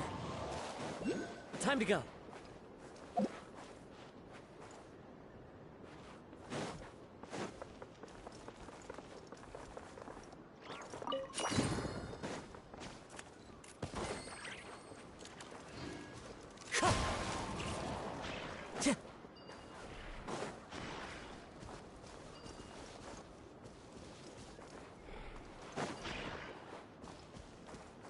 Time to go.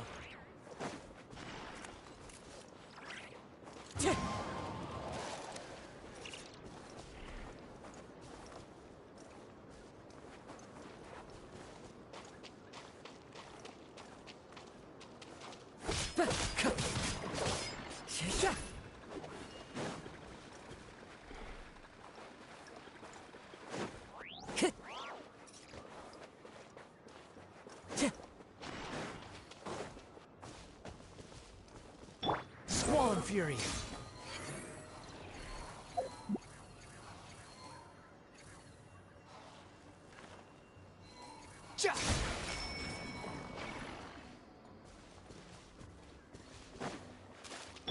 Here we go!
Here!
What a find!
The wind rises.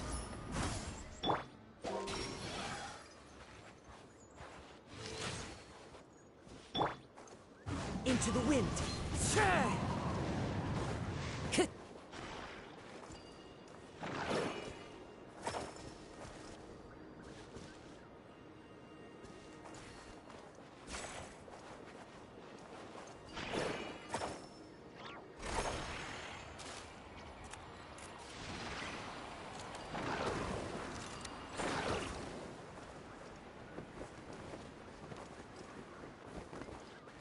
Time to go.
Time to go.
Time to go.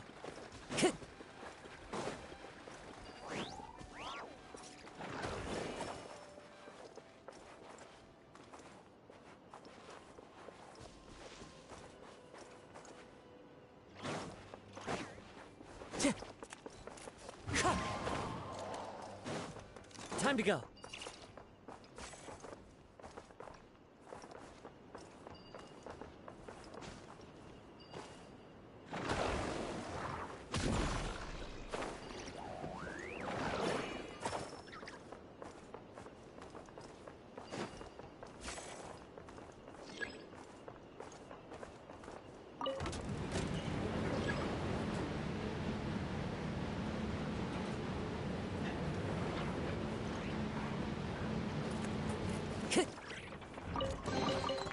Who says there aren't benefits to a life of wandering?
Swollen Fury!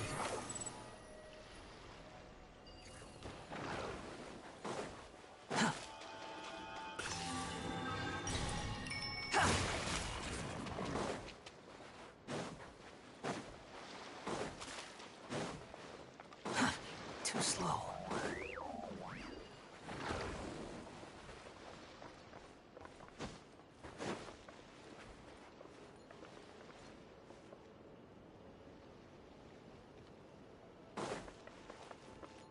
Quit following me. One with nature. The wind rises. Bow your head. Useless.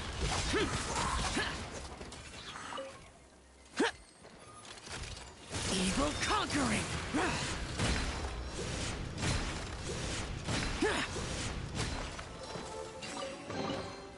Why would anyone want... Forget it. It's not my concern.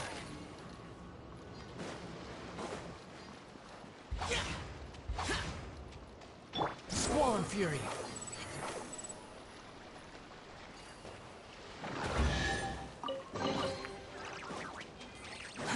Too slow.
Have you heard the Ballad of the Treasure Chest?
Barbados. Wait.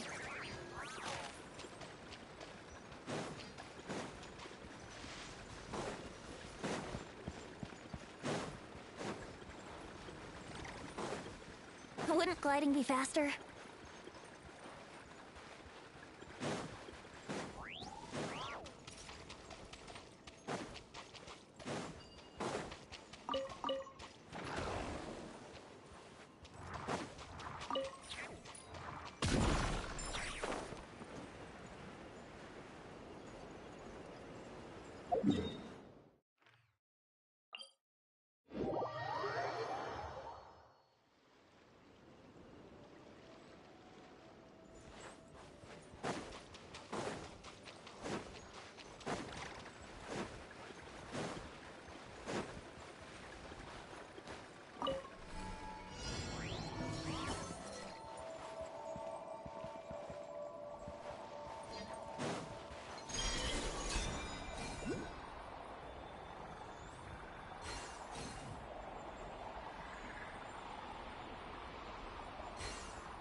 Yahoo!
Into the wind.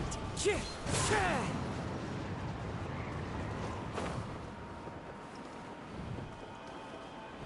Chih!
Wherever in this world I roam, I carry memories of my home. This blade, it is the last link I have to the land of my birth.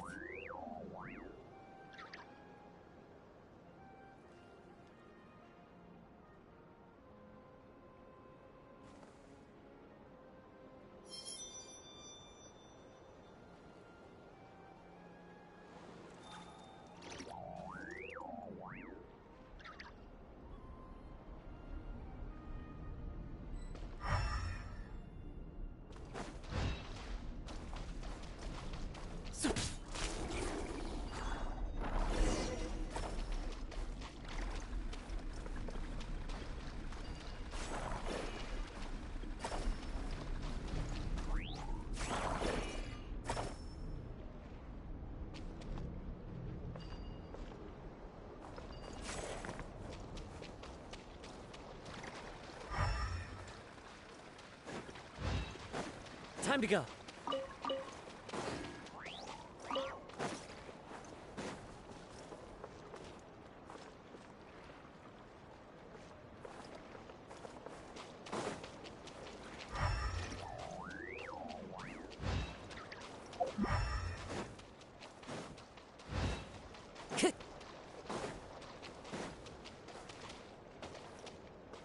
Time to go.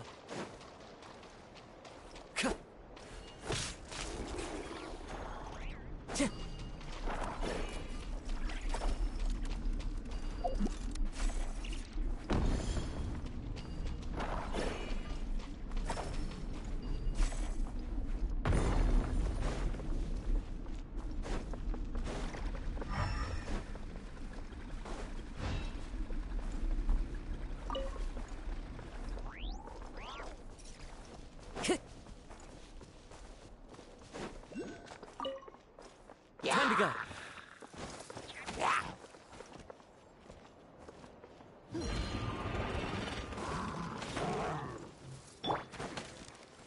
Time for takeoff. Let's play. The wind knows me. As one with wind and cloud. One with nature. Useless. Cry louder.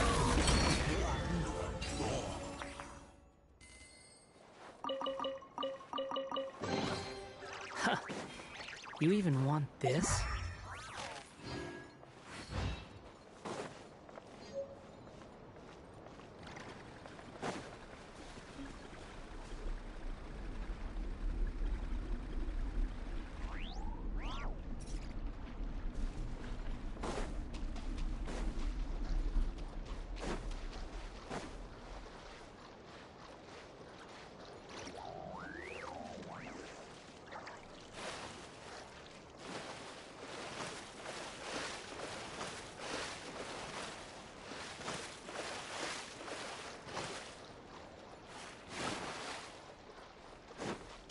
Rises.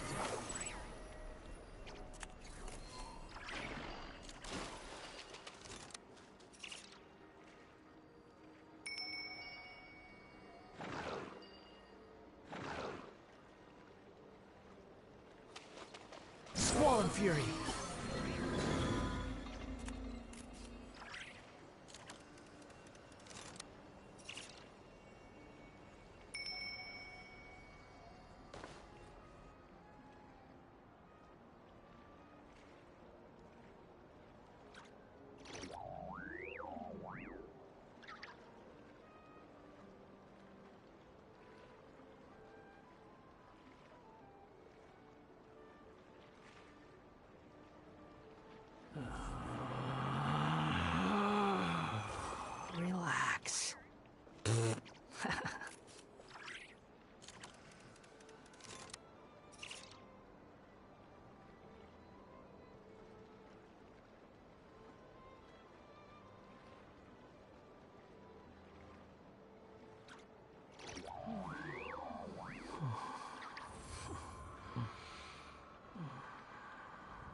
Relax.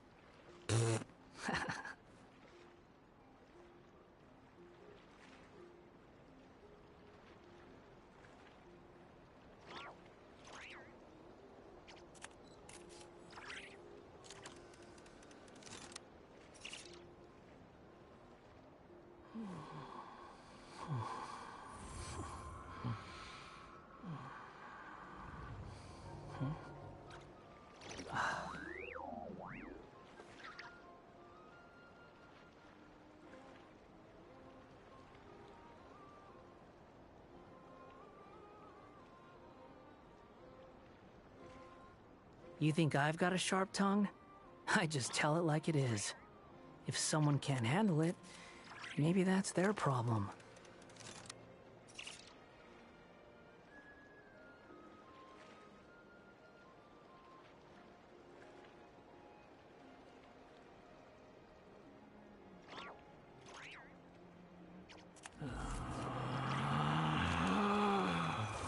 Relax.